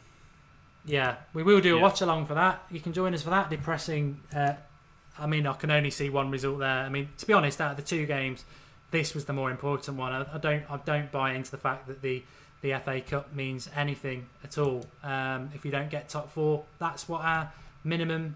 The minimum we should have expected this season was top four, and when we're clearly not going to get that. For those watching live at the moment, I'm just going to chuck in the live match reaction stream into the video description of what we're watching at the moment, because obviously we will all be put out of our misery very soon. But it should be 4. Cross to the back, and Kyle Walker nearly getting the last laugh on Memphis. I mean, where was Memphis was interesting. He only just came into shot, didn't he? Oh, God. I'm just popping it into the first line of the match description now, the match reaction stream. He was offside anyway.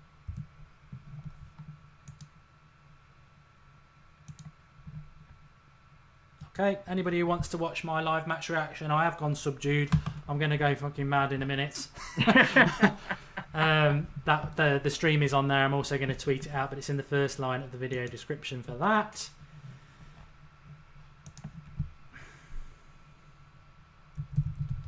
Are we away to West Ham as well on Wednesday? It's not at Old Trafford, is it? No, we're at. I think they're unbeaten there in a long, long time.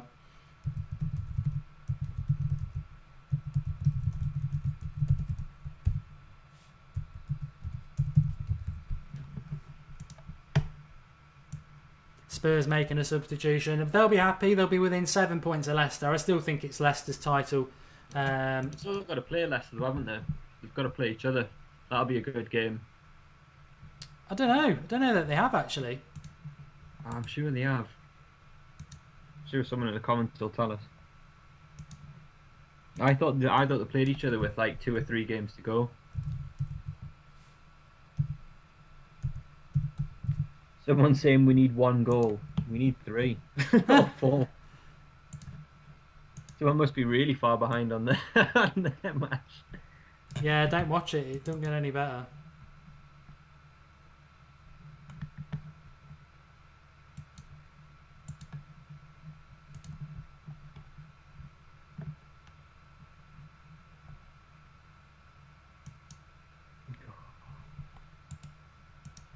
Yeah, it's just a very, very sad result, to be honest. And Harry Kane's going off. I don't know. I don't think. Well, he hasn't scored. I don't know whether he had an assist in any of the goals. He was hobbling before, wasn't he?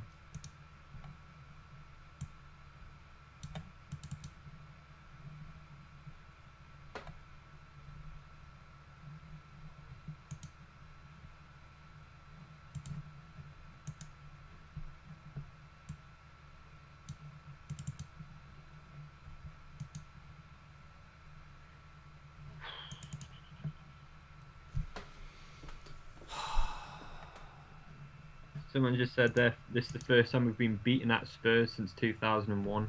I don't know if that's right. It probably is under Van Gaal. Yeah.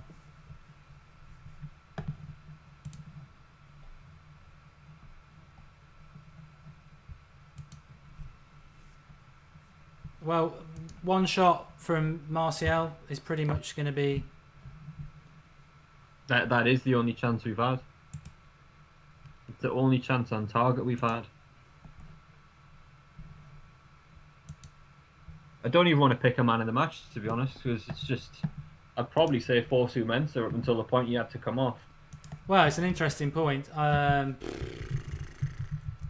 don't think you said, can't give it to a defender, really. I would have said De Gea, but you can't ship 3 goals and be man of the match. But No.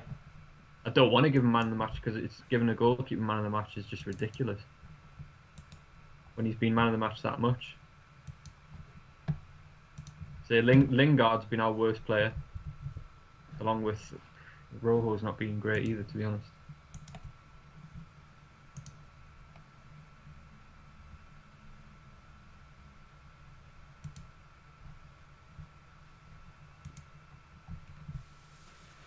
We must be approaching half time. I wish. No, we don't want to be half time. It's 3-0. I don't know if you noticed as well, but Ashley Young's now playing right wing. Martial's playing up front. You can't make this stuff up, can you? We're 3-0 down and he finally starts playing players where they should be. Well, I'd like to say his aftermatch is going to be interesting. I think you might find my aftermatch a little bit more interesting. I have gone quiet the last 10 minutes as I compose myself. I'd like to thank Martin for coming on. And we will be... Drawty's just messaged me saying lose it. It's been nice to have Martin back on. That's been a positive. It's been absolutely fantastic having all you lot involved. We do like doing the watch along. It's a depressing situation when we don't get to celebrate a goal. I know some people... There's people in the live comments saying ban the Spurs fan who's celebrating. No, he's got every right to celebrate. Do you know what I mean? We've been absolutely piss poor. And Spurs probably should have beaten us 5-0. People are saying ban him, but we go. Spurs haven't won anything for years, so good on him. Yeah, I've got no problem with Spurs fans. To be honest, they've not done anything wrong. I mean, there's a penalty claim there for Spurs. He's booked him for diving. He's going nowhere. Sometimes you've just got to take the criticism from other fans, and today is one of those days. It's been very, very poor. We will be live, obviously, with Sunday Night Live, and I'm going to be live straight after this. But hopefully we'll get you on again, Martin. I mean, I'm just going to try and get something positive out of a very negative situation. Excuse me, sorry. It is a dive, but I think Darmian didn't do himself any favours. I thought he was going to point to the penalty spot, to be honest. Yeah.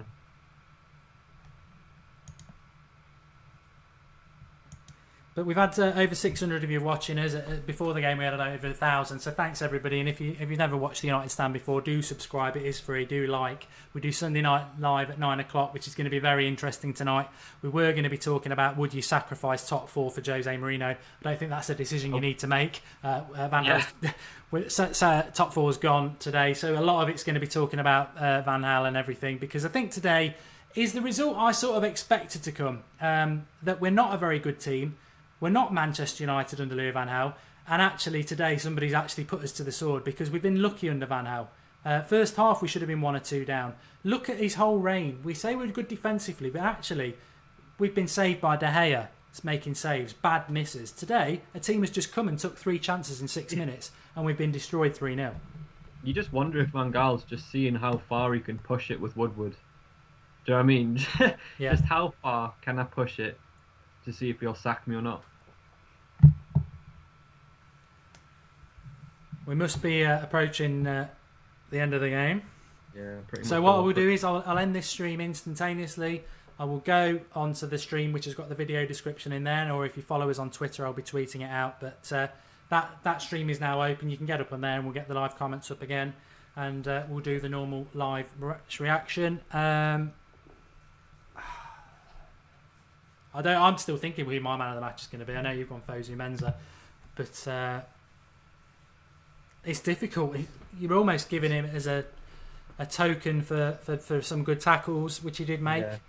There isn't anybody else, is there? Really, there really isn't. No one's. I mean, apart from Martial having that one chance, no one's done anything positive or inspiring in this team today. In a game that you've got to win. Okay, that's full time. I'm going to end this stream right now. Click in the video description to go over to the other one, and that will be starting up very soon. Thanks to Martin for coming on. Thank you very much. We'll see you soon.